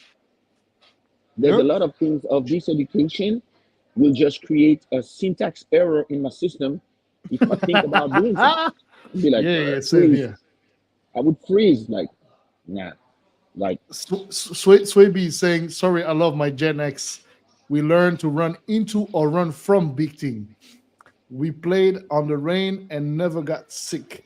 Under the rain, sorry, and never got sick. We mm, were outside from dusk till dawn, summer holidays.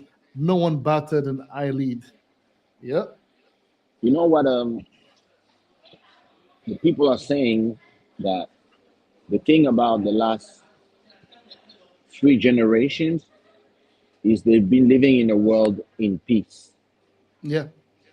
So it creates people that are, listen, I posted on my Instagram 2 days ago a guy who was jumping between two buildings.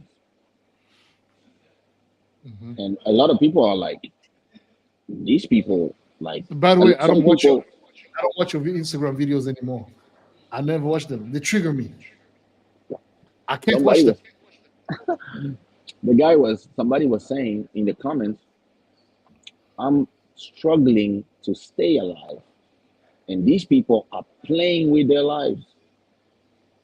And actually, it's more stressful to be their parents because they could die of stupid causes, just Yeah. trying to find adrenaline because they die old. Yeah. Bro, I never tried bungee jumping. I never tried parachute jumping. I never tried, and I don't want to swim. Listen, if you, I remember I went to La Réunion Island, and they were telling me, "Yo, bro, this is the beach where all the nice girls are." I was like, "Okay, what else I have to know about the beach?" Oh, from time to time there's a shark attack. And I'm like, "All right, take me to the swimming pool. I don't need to be on the like. Yeah, I don't man. need Same. When I went to La Réunion, danger the in guy my told me, and he said there was a part of the beach, like he said, no, you can swim there. And I said, okay, cool. But he said, but but not there." sometimes a shark comes through. I said, bro, you said the very thing that will make me stay, on the beach, or rather yet, better yet, by the pool. And that's what I did the whole stay. Bro, yeah, listen. I can be by the pool in the hotel. Yep, Yeah, but the nice girls are there. Bring it's them okay. over. Yeah, that's right. Oh man, no, Bring them. We have cocktails here. it's like and people like I was talking to some friends. They were telling me that, like, for example, they run a bar and they have some of these new kids that are behind the bar. They don't know what to say to the clients besides serving, and that's it. There's no conversation. There's Of course, no clientele service. No, all they know is double tapping. They know how to double it's tap, and that's it's it. crazy. I'm gonna Thank you, put this. Agda. Have a good evening. Salam to you as well. Love and Salam. peace back. Thank you. Yeah. Don't forget to subscribe to the channel if you haven't done that just yet. But yeah, Important. man. Oh, it's And it's it's subscribe to crazy. mine too. Okay, shout out Yes, TV. yes, it's true. Big shout out to Papa Keisha. Subscribe to Club Shada. Subscribe to Keisha's channel. But anyways, if you don't find it, I'll post it on my in the description section of the video afterwards. But yeah, no. Non, mon cher, c'est une affaire. Hein. C'est une affaire. Ah, Okay. non. You tell me there's sharks? I'm out. I'm not playing with my luck. No, it's only But it's like one even those tenth people of like percent. just for the gram, they go and do, as you said, they jump from buildings to buildings, or they go like in the sea and they start playing around. Like this woman, this woman on the road. I didn't watch the video to the end, so I don't know if that anaconda bit her. What the hell happened to her? I just know she was on the road. Nobody sent her. She went and said, "Oh, anaconda, anaconda," a Brazilian woman. Oh Whether my she god. was bit or whether what happened, I don't know. But I'm like, who is sending you, man? The Instagram, Hmm? the likes, the likes. You do it for the likes, It's too much. bro. Listen, people would do anything for attention from strangers. Listen, I can listen. I can have a viral video or whatever, a million views, 10,000 likes or lots of comments. It's cool. Or I can have two comments. It's the same thing for me. I will not sleep at night because I'm not receiving my comments or my viral shot. But a lot of people they really have this a need a need for. I'm trying to put my phone somewhere. Sorry, It's okay. it's standing. Yeah, I'm not trying to risk my life just to do a viral video, especially if I'm not getting paid for it. And even then, And even then, it's still listen. No, I'm not leaving my house to hurt myself because I'm gonna get paid. No, Swaby is saying it's an Andy Warhol prophecy on crystal meth. Everyone wants to be famous for 15 minutes. that's That's right. crazy. The rise of the micro star, micro celebrity is crazy. And it's like they get like they're famous online, and then they become like influencers, and they're invited by all these brands, and Yeah, that's the worst part because it's you get rewarded for just creating engagements. Right? Somebody got yeah, you get rewarded for creating engagements, and that's what you do. yeah. Now, come on, le restaurant. How was that food? Bro, you have to come here. This is amazing. Yeah. Yeah, yeah, yeah. Costs nothing. I don't even know how much I paid. Nice. No, man, it's yeah, this world. I mean, again, that's why I'm like more than ever, man. But also, and that tends to create a complete different kind of extreme, which is people who become overly religious, overly spiritual, overly like Overly everything, bro. overly everything, and it's like there's no more common sense, middle. No, no, no. It's either Bro, one extreme or the other. bro, as the more I listen to debates between the people who support the Israel and the people who support Palestine, the more I'm like, these are the same people telling the same thing about each other and Yeah, feeling the same about everything, and they all of them are extreme. And it was the same thing for uh, COVID. It was the same thing for Ukraine. Everything has to be extreme. The I think what social media has done, it killed nuance. yeah, it did. Normally, you're supposed to have a nuance opinion because you're gonna get opinions from 4 or 5 people that are thinking 4 or 5 different things, and after that, you find your opinion in there. You might take a little bit of everything. Oh, there's a new Burger King in my area. They're not paying us. Don't film them, I beg. Oh. All right.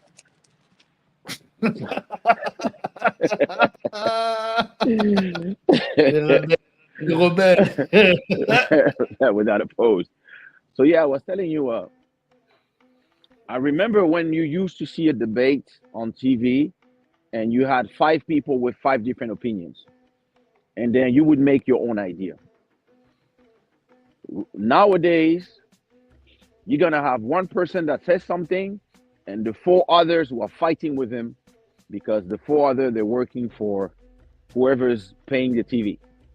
And yeah, if you ever think differently from the rest of the world, you are a completist, you are crazy, you are dangerous, you have Yeah. to be silenced, you get blocked. Hmm. Wow. It's a very special world nowadays. Very scary. Yeah. I Yeah, was talking but to my wife, I was talking mhm. to my wife, and sometimes I know she's way more in the internet generation than me. And I was arguing with her and her sister because they were telling me, we are black. And I was like, no, you're not. You are black and white. Your mother is Russian, blonde with blue eyes, and your father is black. So you are mixed. Now we're black. I was like, no, you're not. Who told you that? Who are you listening to? Who are you talking to on TikTok? And and it's, I was just like telling them, yeah, but the way people see. I said, listen, I don't care about all your bullshit. Just it. There's no one drop rule in my book. You have to understand that everybody has a little bit of everything in them, in Mhm. different percentages, and you guys are not different. You guys are actually 50-50. You don't have to choose a side because society wants you to choose a side. Because if you look scientifically in you have 50% of both. Mhm. So Mhm. you don't have to choose. But because they are the victims of this society that is telling them that they have to choose one or the other, people are losing actually the richness of being able to be a Nuanced. little bit of everything. And listen, that's me personally. I cherish the fact that I have Congolese blood and that I have Portuguese blood.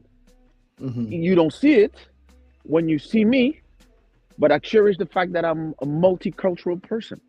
I cherish it because I know this is something that makes me a rich person in terms of culture, in terms of the way I can think about things from so many points of view, because I lived in Africa, I lived in France, I lived in Belgium, I lived in South America, I lived in Portugal. Sorry, it's dark.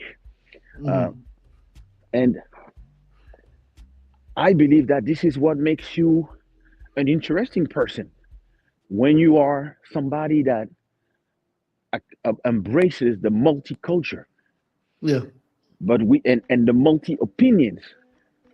But these the people on social media, and it's not a generational thing, because people from every age has this problem. yeah, People are they when they think something,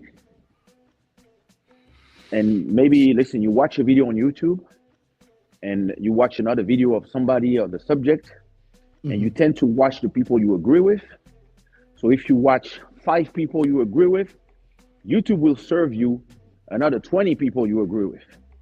And true. now your opinion is never challenged by Yeah, that's exactly what I was saying earlier in the show, because I was saying that the problem is the lack of of um, of desire to contrarians. go and put yourself in the other person's shoes, Yeah, the actual yeah. counterpart, the actual enemy, so-called enemy.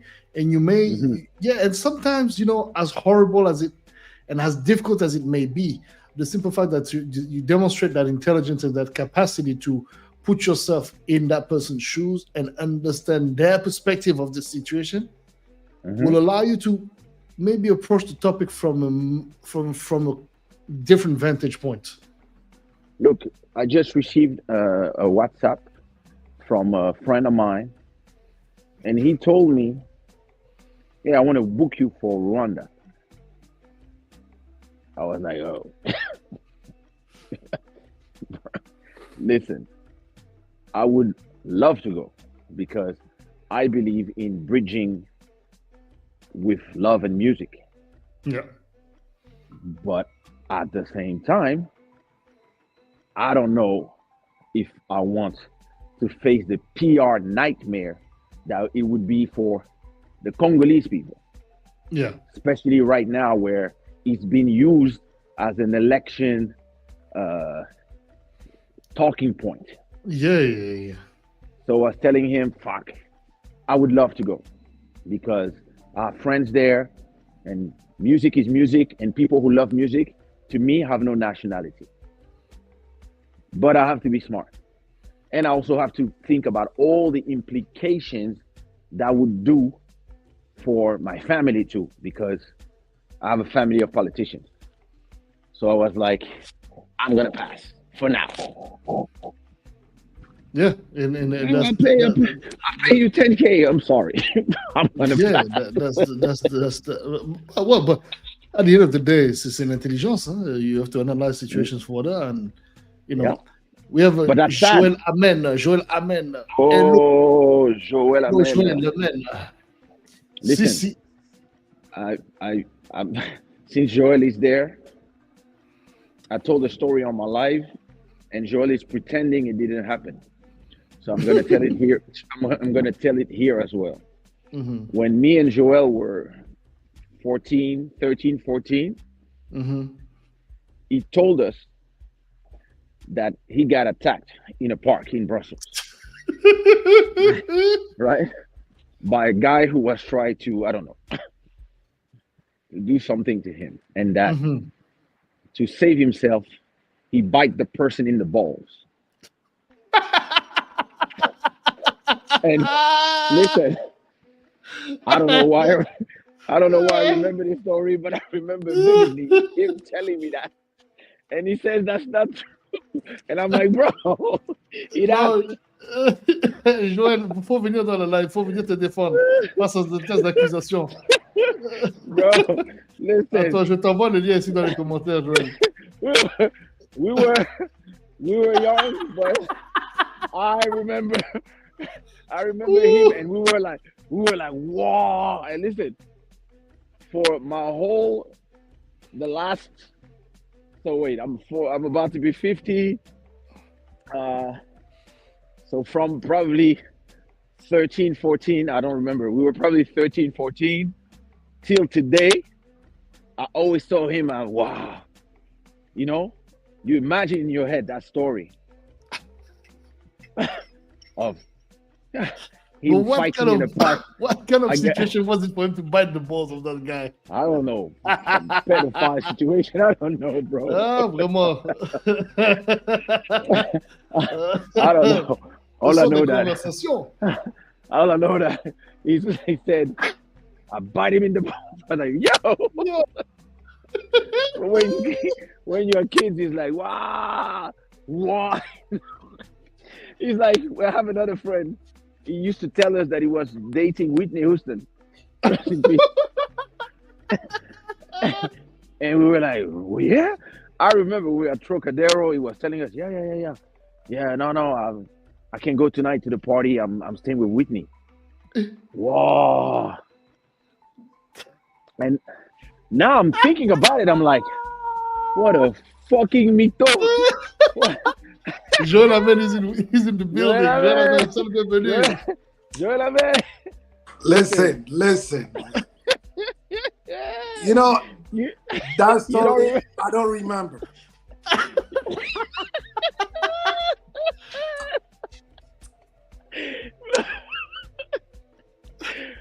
I don't remember that story. Yeah, listen, we were 12, 13.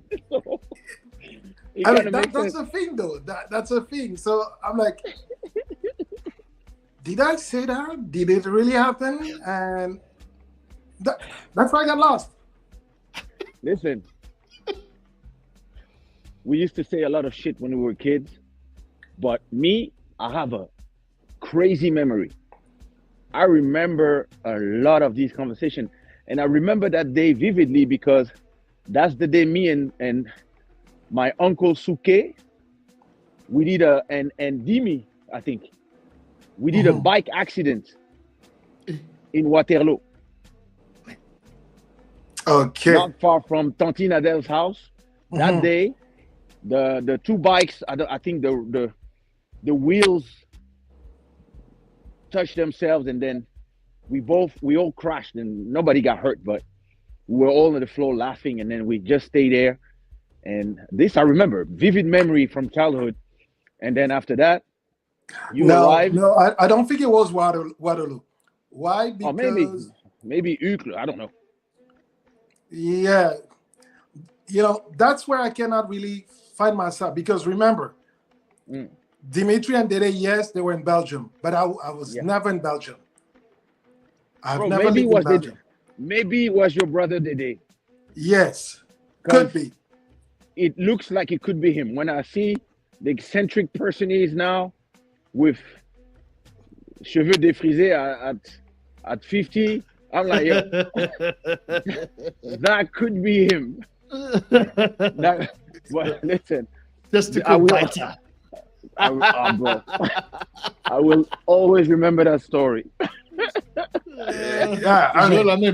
Tu vas pas y être mis dans des problèmes pour rien. Vraiment un homme de Dieu comme ça. Regardez-moi ça. Exact. En train de gâcher, Joël. That's not correct, man. Exact. That's why I didn't want to reply the other day. Bro, this could be. Listen, I could have that memory in Belgium, but it might have been in Kinshasa. Who knows? If it's Kinshasa, maybe, but Belgium, no, not me. Yeah, who knows? Who knows? Yeah. Joël, comment ça va? Ça va bien, ça va. Je suis en train de... Je suis très occupé ces 3 dernières semaines avec TikTok. Okay. Yeah, you've been TikToking like crazy. Me too. Yeah. Yeah? But you're doing like a political What's your strategy? TikTok, right? What's the word? What's happening? Now, I'm talking mostly about the what really got me the attention of people and followers. It's when I start talking about immigrating to Canada. Interesting. Oh, man. And I'm doing it in Lingala, which draws people from Angola, from Congo Brazzaville, from all DRC. Wow. Okay. Wow. Nice. And giving them tips, because I was really mad about what happened to some girls in Canada. They came to study, but unfortunately, the parents could not afford to pay the tuition. Okay. So the girls have to find a way for themselves, and they end up, giving themselves to other people, to other men, so that they can Oh have my a place to stay. Oh Lord. Yeah. So, Oh. and then by saying that, by bringing that to light, and I start getting calls from people, telling me their stories and telling me that they've seen it. They've seen those kind of girls. And not only now girls, even some young boys, 21, Yeah. 20, getting into the same situation because I was saying the same thing to Boddhi Mhm. about. I was seeing the same thing in France back 30 years ago. Mhm. A lot of these young guys were getting, yeah, they were. You could see them at Place Yeah, Dauphine, etc. Yep. yeah. So it's drawing it draw a lot of attention. People are now calling me for advice, and of course, I'm not allowing them to call me on WhatsApp. I tell them Yeah. straight, WhatsApp is private and for business. Hmm. You're not calling me for business, so I cannot give you my WhatsApp number. So what do you advise them to do if they want to know more? Do you have more? They have to watch more videos. They have to ask their questions on TikTok, and you reply. How do you turn the questions into content? Or some of them in the videos. So when they make a comment, I can also reply in the video. Yeah. And I'm allowing some of them to reach me out on my Instagram, and I had to create a special Instagram profile Oh. dedicated to that. What do you think about making live streams also about the Yes, I did situation? two streams, Okay. and from the live stream on on TikTok, I pull out some clips and I put it on my profile, and still building that. I'm still doing it. Nice. Yeah. And how do you And find the funny thing is, you can tell, like, the day I started, the first time I put that video, I was at like 400 followers. It was like wow 35 days ago. Now I'm at 5,000 something.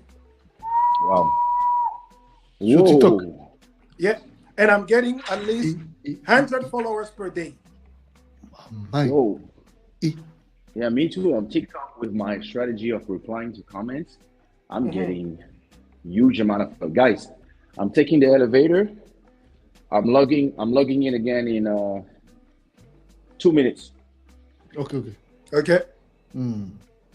Ah, bon. No, so the growth is actually like serious. Yes, it is. It is. It is.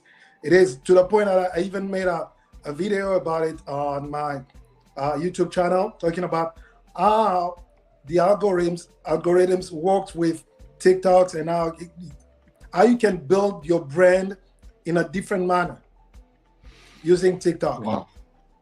No, Wow. it's crazy. And guess what? I was thinking about you when I saw a couple of people doing doing DJ stuff, but on TikTok. Yes. Yeah, I've seen some videos, but TikTok, I have to say, as much as I found it hard for me to wrap my head around how it works, I feel like it is instantaneous, as in when you pay for a promotion, you have the views, and you start getting the followers. Whereas the other platforms, non, c'est pas du tout la même chose.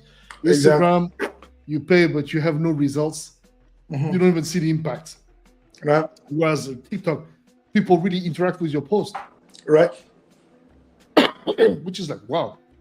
And at first I thought it was bots, but no, those are real people, real users. Right. So I was very surprised.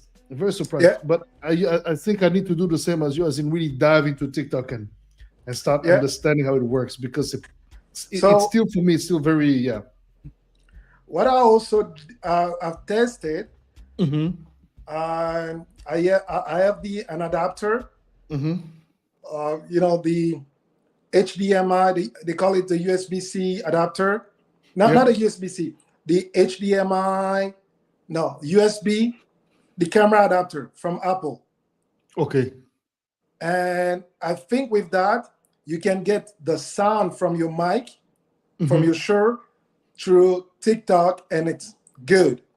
And I just tried it today. I recorded just over like a voiceover on one video that I posted. Yeah. And the sound was good. Okay, that's pretty good. Yeah. So it's about getting also because I feel like the content on TikTok requires. It feels like it requires more work than any other platforms. Yeah, not really. So, especially, you and Keisha, you already have like your fame as artist. You've already known in that realm. So what it takes is really for you to be present and some interaction. If you look how Keisha replies to those comments, those funny, stupid comments sometimes with a video, it just draws more people. People are like, oh yeah, they come. And because they like attention, so by him replying, they come back for more. Yeah. And what happens is TikTok now pushes your content to more people. And the way it does it, it's if you're scrolling, let's say, on somebody's profile through their videos, TikTok will insert one sponsored video between 2 or 3 videos from the people you're watching.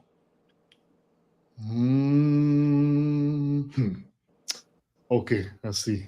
So if you're on the same topic, when people watching, let's say, Boddhi, and they say, oh, then after 3 videos of Bodhi's, that they have one video, let's say, from one of your friend DJ, people may be interested just to check that out. Yeah. And by doing that, your content starts to. Yes. Okay. Wow. Okay.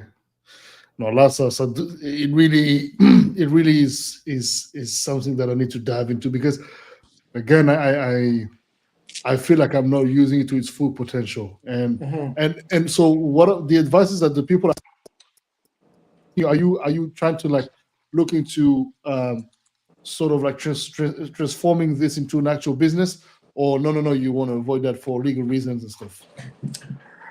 For now, not really. Not a business yet, but I'm looking at it as an opportunity to get people. When people try to call me and set up some time to talk, right now I'm giving them like 10 minutes free when I can listen to them, give them a quick advice. But because I know the challenges, what people are going through, and they'll tell me, oh, can you help me do this? I say, nah, you're talking business. For my time to do that for you, it's $50 an hour. And it's at least 2 or 3 hours for me to do it. So, and plus you pay me in advance. Yeah. So because you're far, I don't want to risk anything. You pay me in advance, then we can start talking business. Then I can give you my WhatsApp number. We can connect and do things. Other than that, we stay on Instagram. Because even before I get them, I make sure that I talk to them through video call on Instagram. And that is also another way for me to sort them out, to find who are the, just funny guys trying to play, or people, those who are really serious about it. I see. Yes.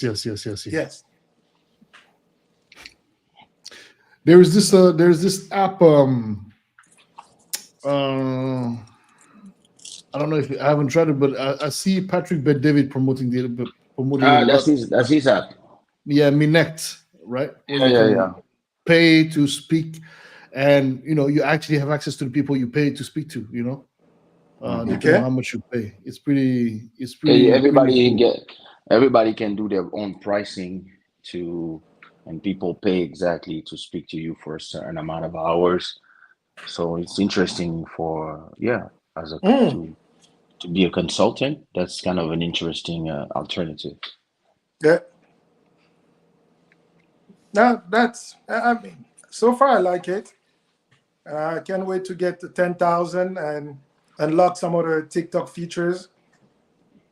Oh, there's features at 10,000? Like Yeah, there what? was something I saw, like, they send notification. I saw Yeah. one thing say, but you can only do it if you have 10,000 followers. Mm. Yeah. Me, it's interesting. I posted a video of me singing my song on the Quoi, Hmm. and it got like 1 million views out of nowhere.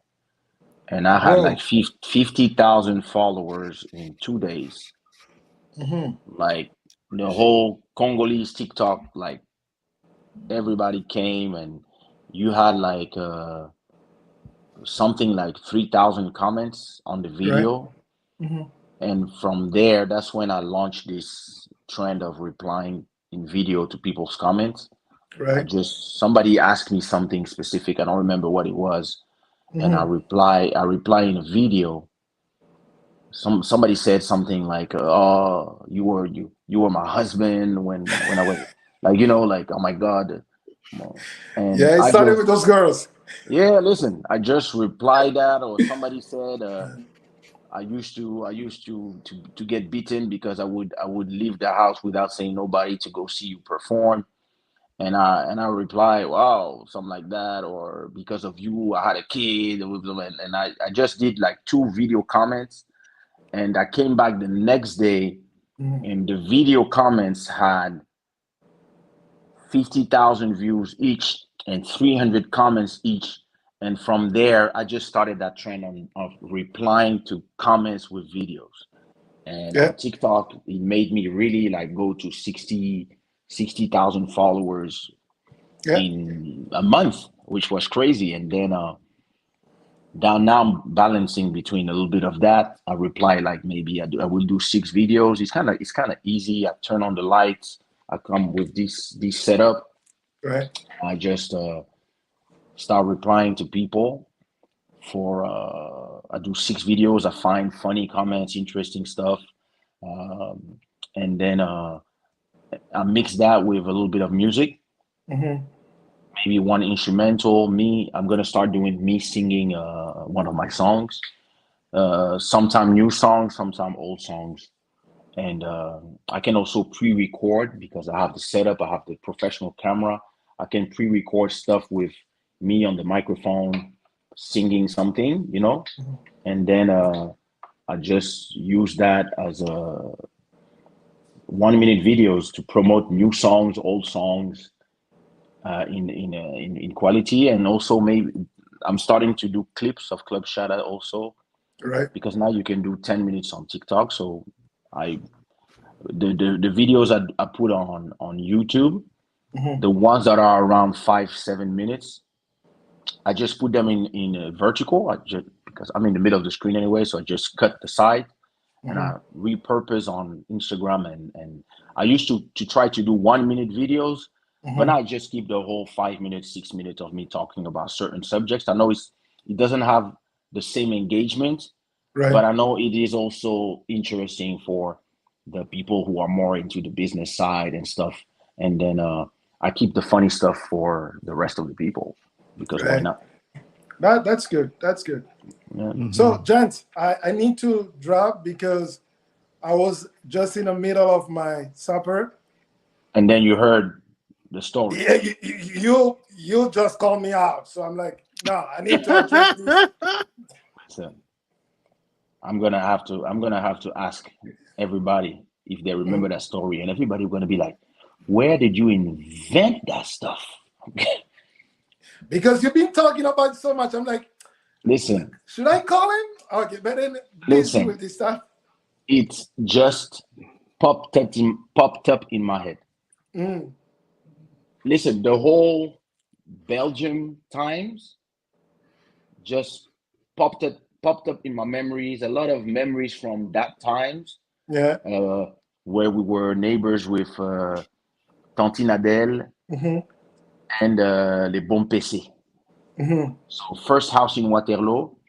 These memories are bumping in my head. I remember that when I was doing this, Mhm. I was looking at myself like this, right? My father had in that house in the living room, they had a commode Mhm. where the window were tinted a little blue, Mm. a little bit, right?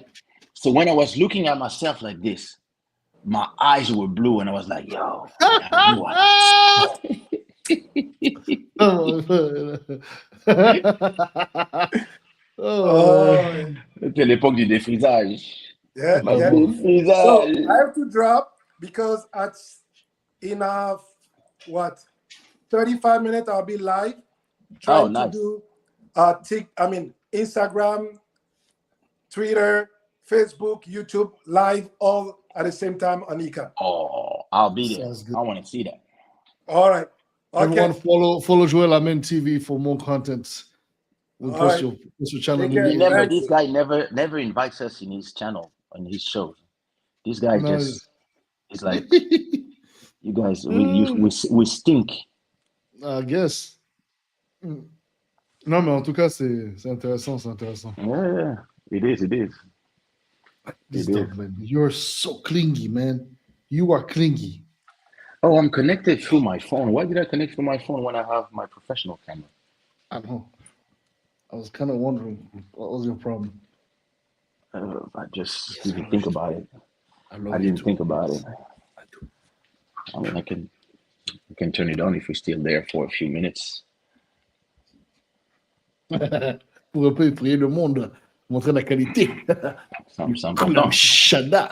C'est important. Like, Mhm. important de, hein? You have to. Respecte un peu la qualité, quoi. On va choquer, on va se fognon. Choquer, jusqu'à enjaillement. Yeah, man, no, this whole thing, man.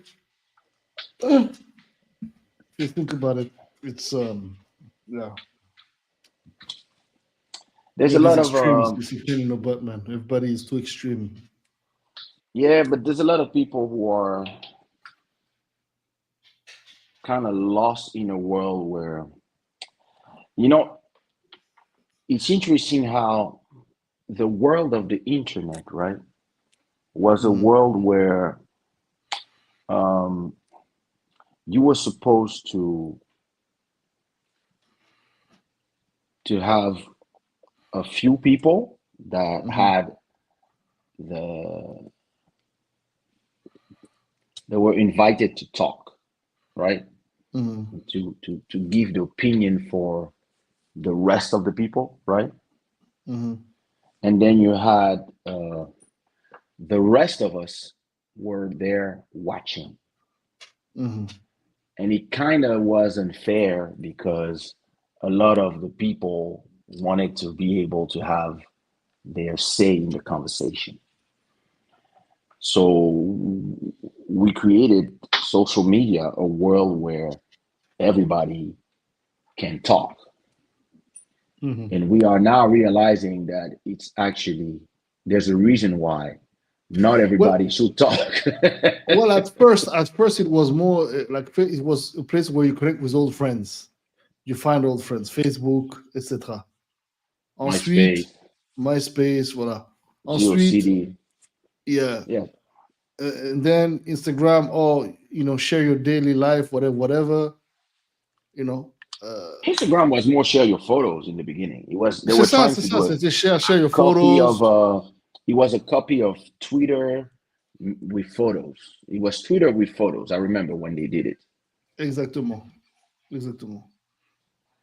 But eventually it became, yeah, everybody can have their voice heard, and all of a sudden it just became a nightmare. Like where all the crazy people have enough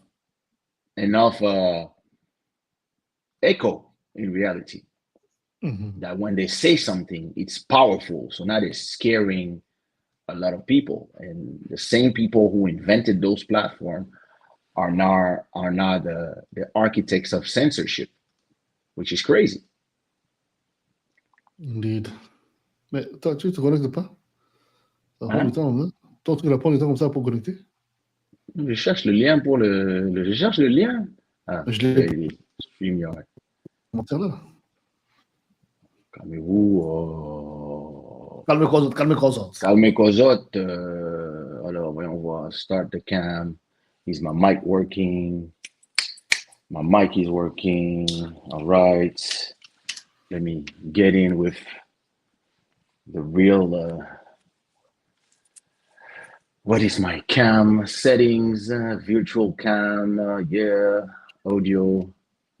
Virtual mic. Yeah. All right. I'm entering the studio now.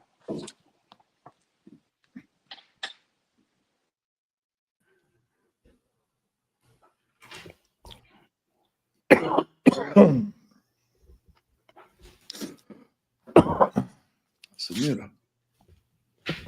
C'est plus. On rentre dans la 5e dimension.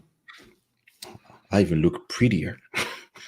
Ah non. Le lutte. Le lutte, c'est ma lucule. Le lutte cinéma. This is a nice lot.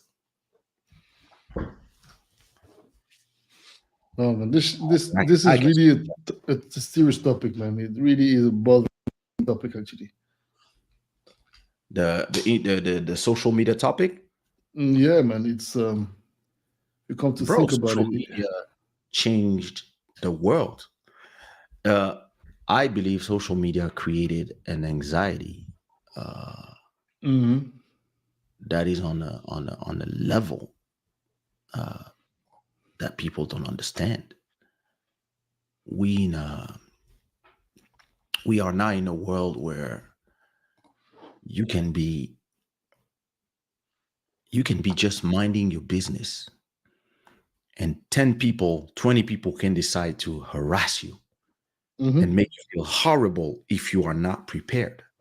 So I believe that our job with our kids is to make them prepare with how to understand that the internet is not real life. I was having a conversation with Lila today after the whole drama about her cover song, and she was telling me that she still doesn't understand how this whole thing went so far. And she was telling me about the Miss France contest. Where, everybody from Martinique, Guadeloupe, Guyane, they were rooting for that one girl that for them it's the most beautiful girl, and the jury chose another person that actually, I'm not going to say she's more beautiful. She's just, I would say she's very photogenic. I saw a few of her photos, and she kind of makes sense as a Miss France, not as a ethnical point of view, but as a professional visual point of view. I understand why they chose this one, the jury. All the people who are voting and all the people who are yelling from the West Indies, they have to realize you represent how many percent of the rest of the population, first of all. And even if you have your favorite and you're disappointed that your favorite is only first runner-up, first of all, she is still, as a first runner-up, she is still like the person who will travel with Miss France, will replace her in any event that she cannot go, or will become Miss France in event of whatever. The problem with me and with her is the hate. This girl, he's probably 18, 19. She, just like the rest of the contestants, had a dream, and her dream just became true. And because the person that you guys were rooting for didn't win, you are sending hate, despicable hate to a little girl. Mm-hmm. Yeah. And so she's, as a model, as a French model, this is probably the most beautiful day of her life. Next year, she's going to be at Miss Universe. And this day, she's receiving hate from people. And I'm talking about thousands of comments of people who are hating her, people who are hating each other because she won, people who come to defend her. And you're like, yo, it's just, Calm the hell down. just a beauty contest. We all love each other. We were all rooting for each other. Uh, hey, listen, I didn't win, but it's okay. I'm so glad I made new friends, and we're still gonna be chilling together, doing stuff, having events together, etc. And listen, last year it was a black girl. Mm-hmm. What's wrong with you? Like, now we want to win every time. And you cannot even have these conversations with people anymore because they will yell at you for being un vendu. Mm-hmm. Just standing in the middle and saying, "Hey, by the way, can you just, Chill. Can we chill? they don't like that." Crazy. This is the world where we are today. A world where people don't want to have any nuance. People want to have raw emotion, and nobody is asking themselves, would I talk like this? The way I talk in the comments, would I talk like this to my dad? No, they would. Probably they would say worse. Oh yeah, maybe. Probably they are saying worse. And Or to a stranger in the street. Listen, me, sometimes people, they send comments. I don't reply because my replies would create even more drama because I'm into insulting people. yeah. I'm into telling them crazy shit. I'm into reminding them that we are not the same. But then those people, you when you are talking to people who don't care about logic, yeah, it feels like I'm having an argument with my ex.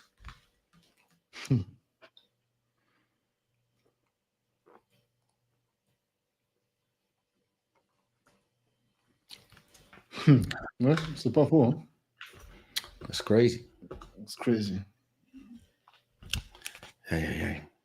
Well, at the end of the day, I think that ultimately we're gonna come to a point where this whole thing will plateau, and maybe a good while will happen, and we'll sweep everybody off of their own fucking pedestal and shit, and even grounds out for everybody, or maybe I don't know, some common sense will touch people. I don't know, but Common sense have left the building. long time ago, man. It's all about my emotions. Facts don't have no ground here. It is all about how I feel. Can we talk about Kanye's rent? Oh, goodness gracious. Bon, j'ai même pas écouté tout le truc. Tellement ça m'a fatigué. It made no sense though. Bro, what I love is people in the comments who want to make a sense out of all the nonsense that comes from Kanye's mouth. I love them. Like, no, you don't understand. He's esoteric. You don't understand all the science of the things that he's saying. He's so and you're like, man. what are you talking about? The guy is talking about cheese. The next time he's talking about lait concentré sucré, and then he's talking about, and then he's looking at a girl. He's like, "Shut up, bitch!" And then he continues, and then he's like, "You know, yo." And then he's like, "Yo, there's only three great things: Kanye, no, Ye, Hitler, And I was like, what? Mais what's son problème? This guy is mad, bro. I was like, what? And listen, it is simple. The episodes always start from the stress before the release of an album. Yeah, it starts to be Simple, like, concrete. and people want to not see it as what it is. It's a stress that is induced by, yeah, listen, you have an album coming out, you're starting to have anxiety, you're starting to, stress about it. Is it going to be well? I have to finish on time. I have to, and then poof, bipolar starts, and then he goes on his rants, and then he has all these people with their cameras that are so happy to film or to film it live. Yeah. For them, it's like, oh my God, this is epic. Yeah, there he is. And then you have all these models who probably, I don't know what's going on in their head. Mm-hmm. And then you have one that is super beautiful that's behind him, and he's like, yeah, nobody stood for you. And then she stands up and she's like, I would stand for you. And you're like, and he's like, I know, darling. And you're like,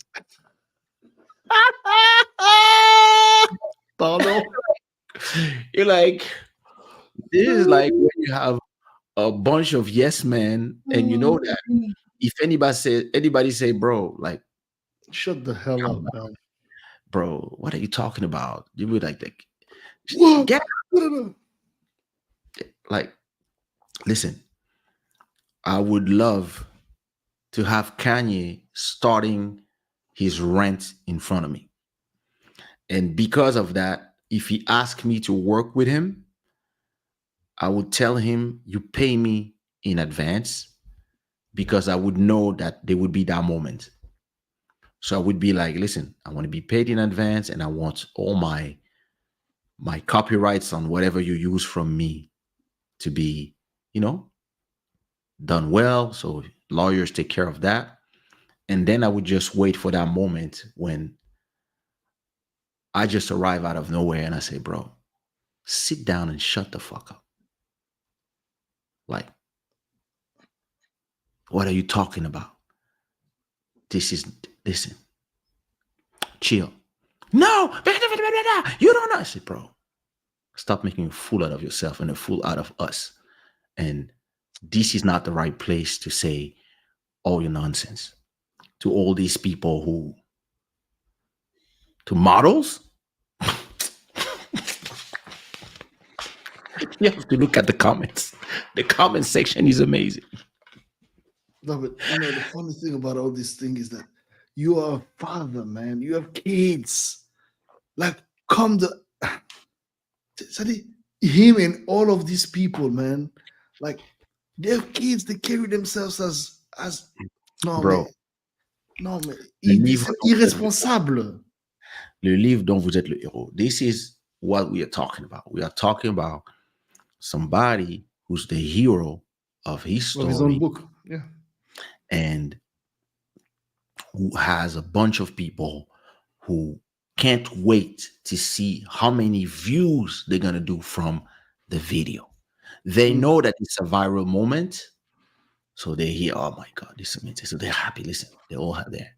And then you have a bunch of, listen, in the back, you have some models that's just there being beautiful. And you're just like, so what is this exactly? What kind of studio session is this? So he's here. You have singers, you have a microphone in the middle, you have some computers, beats. And then, well, while people are performing, you have 30 people in the room. And you have models that are there. Like, wait, what kind of setup is this?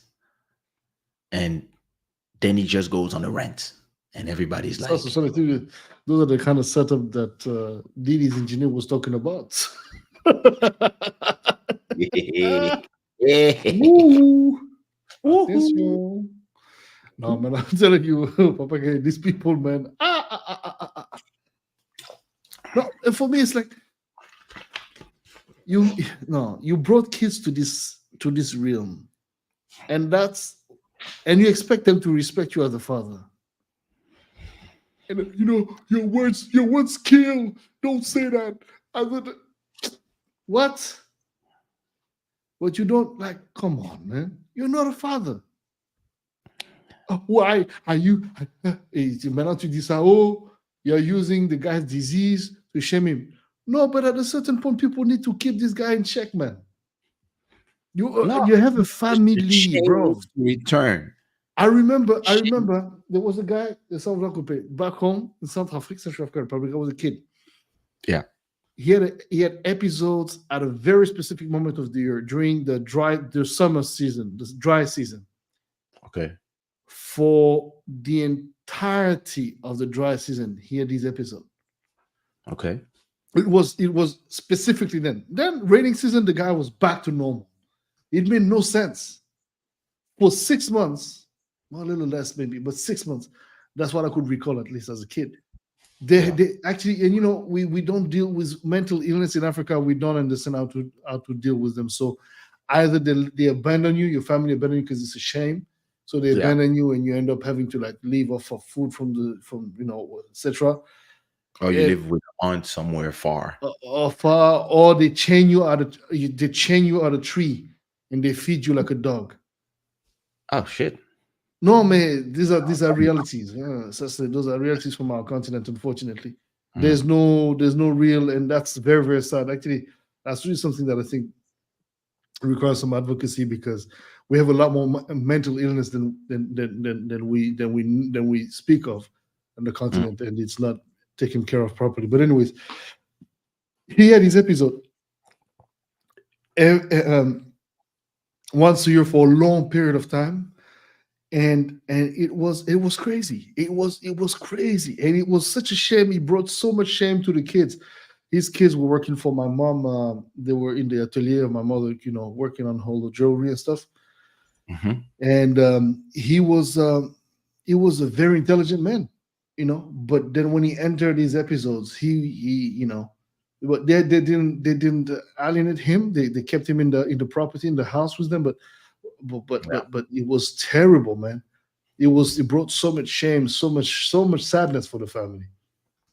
And it's and now it's like there's a sort of glorification of these kind of things, and it's like, I'm not saying that you should shame somebody, because they don't know. If you shame them, like, you're not gonna make any difference. If anything, you're gonna maybe strengthen that person's position in the state they're in. I don't know. I'm not a psychiatrist, but all I'm saying is that you guys are condoning this kind of things, man. This is traumatizing the guy's kids, and it's okay. The thing is, if you are famous, there's so many doors that are open to you. If you are like this bigger than life superstar, like he is, and people refuse to see your issues for what they are, and they refuse to understand how does an episode happen, right? You have no checks and balances. You have nobody that will say, listen, turn off all your cameras, and nobody leaves this room without their phones being searched. Or simply, nobody enters this room with a smartphone. Nobody. No recording devices, no smartphones. We take the photos, we take the footage. Yeah. I decide what goes in, what goes out. All this footage, all this rent, delete. Yeah. Delete this part, keep this part. All right, remove this part. All right, put it out. Let's do some buzz. And when you arrive to that level of fame, right, of celebrity, and of yes menery, and of people seeing you as and you yourself plus people seeing you as a cult leader, Mm, mm, mm. you are now in a state where nobody can tell you nothing. Voilà. Nobody can tell you yes, no. Nobody can say stop filming. Nobody.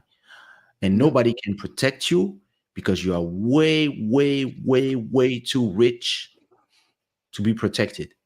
And and you get validated in all the mistakes you do, Left and right. people who will follow you.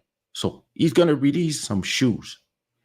I don't know what's gonna be the name, how he's gonna do them, but he's gonna generate hundreds of millions because he has enough fanatics that will Yeah. swear by him no matter what he says. And because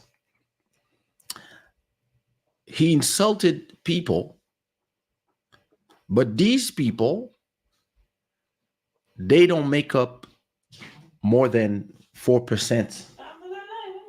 See? Come body. And these people, they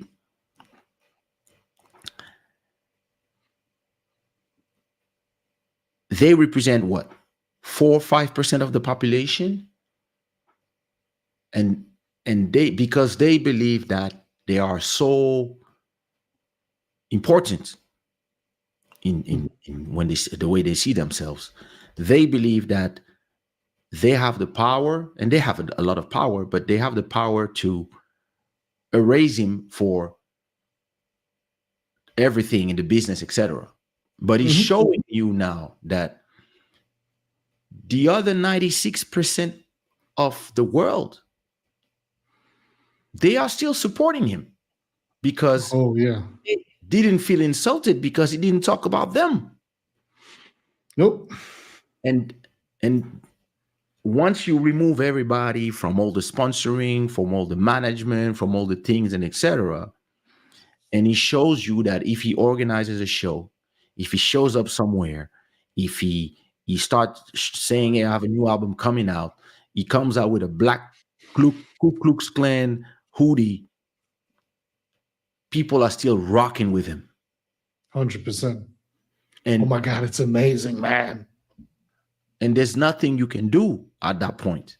You can yell like everything. You can. The problem is to the world, the word anti-Semitism.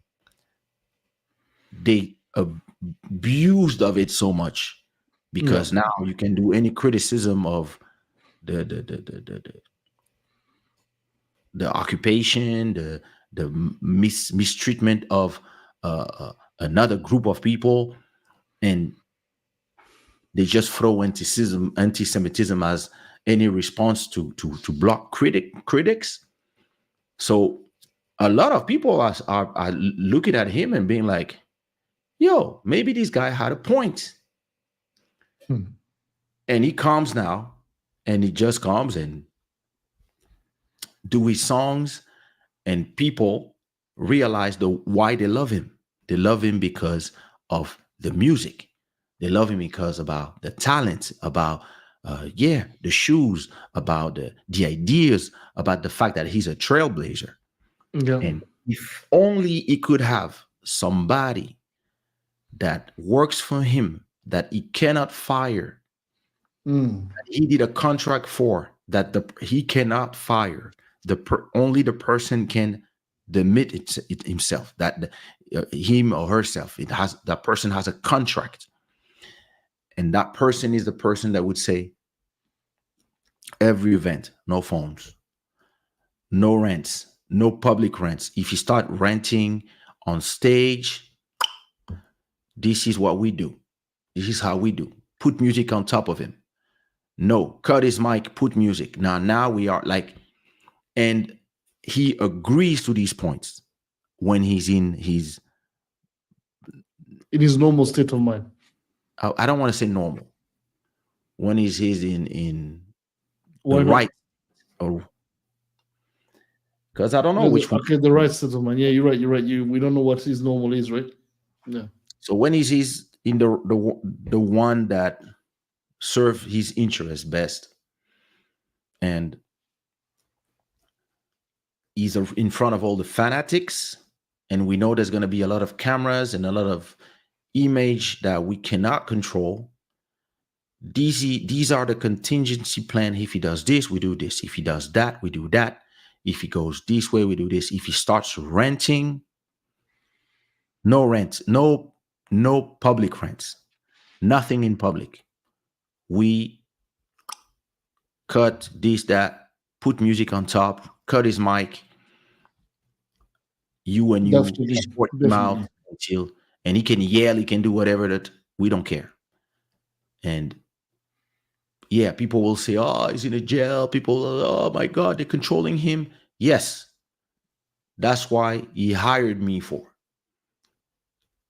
Listen, I would be a great person for that job because I don't care. And I would ask, bro, $300 a month to handle all the stress that comes with it. And trust me, every single party shows, every time there's 200,000. Of course. Oh yeah, a month. And listen, every time there's anything we do, no phones.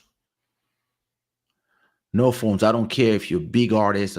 Leave your phone at the door. You have a locker. You put your phone in there with here's your key. That's it.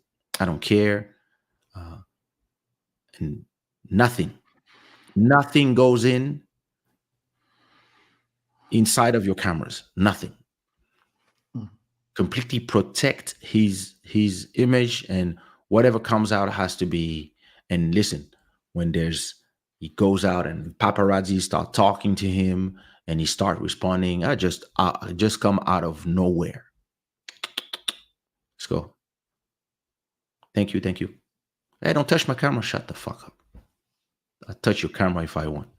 Or I would have a spray. I would put some black on people's camera. But that's the thing, right? You know, it would serve a complete opposition to the agenda he's pushing. So,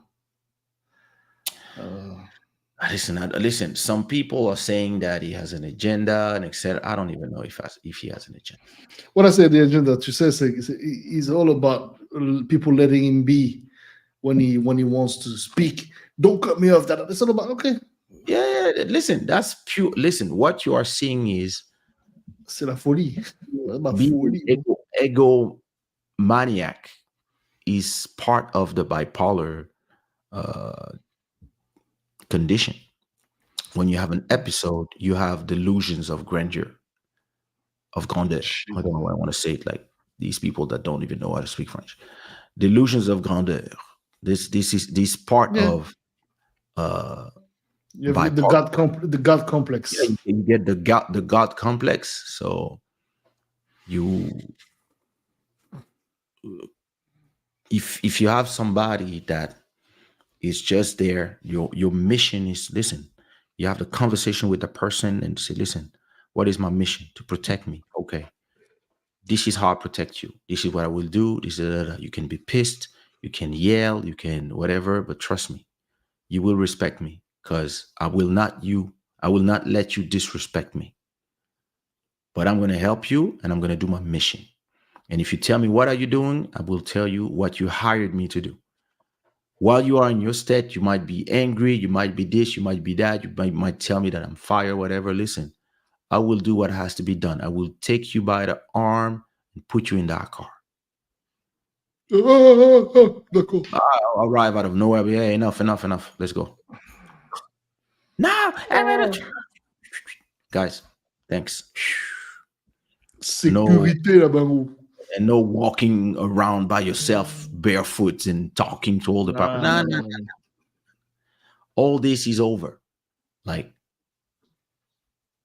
and yeah, listen, you can have all your crazy rants in the privacy of of everything we will do. But trust me, when I'm around, anything that has to do with you, there's no phone. I don't care. There's no phone, no camera. So, yeah.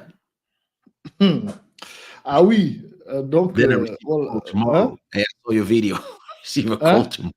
Yeah, I was gonna say that. You know who to call, Keisha. You know I already. receive a call tomorrow. Yo, listen, I saw your video. Yo, Can you be there we'll tomorrow? talk. 300 a month. I agree.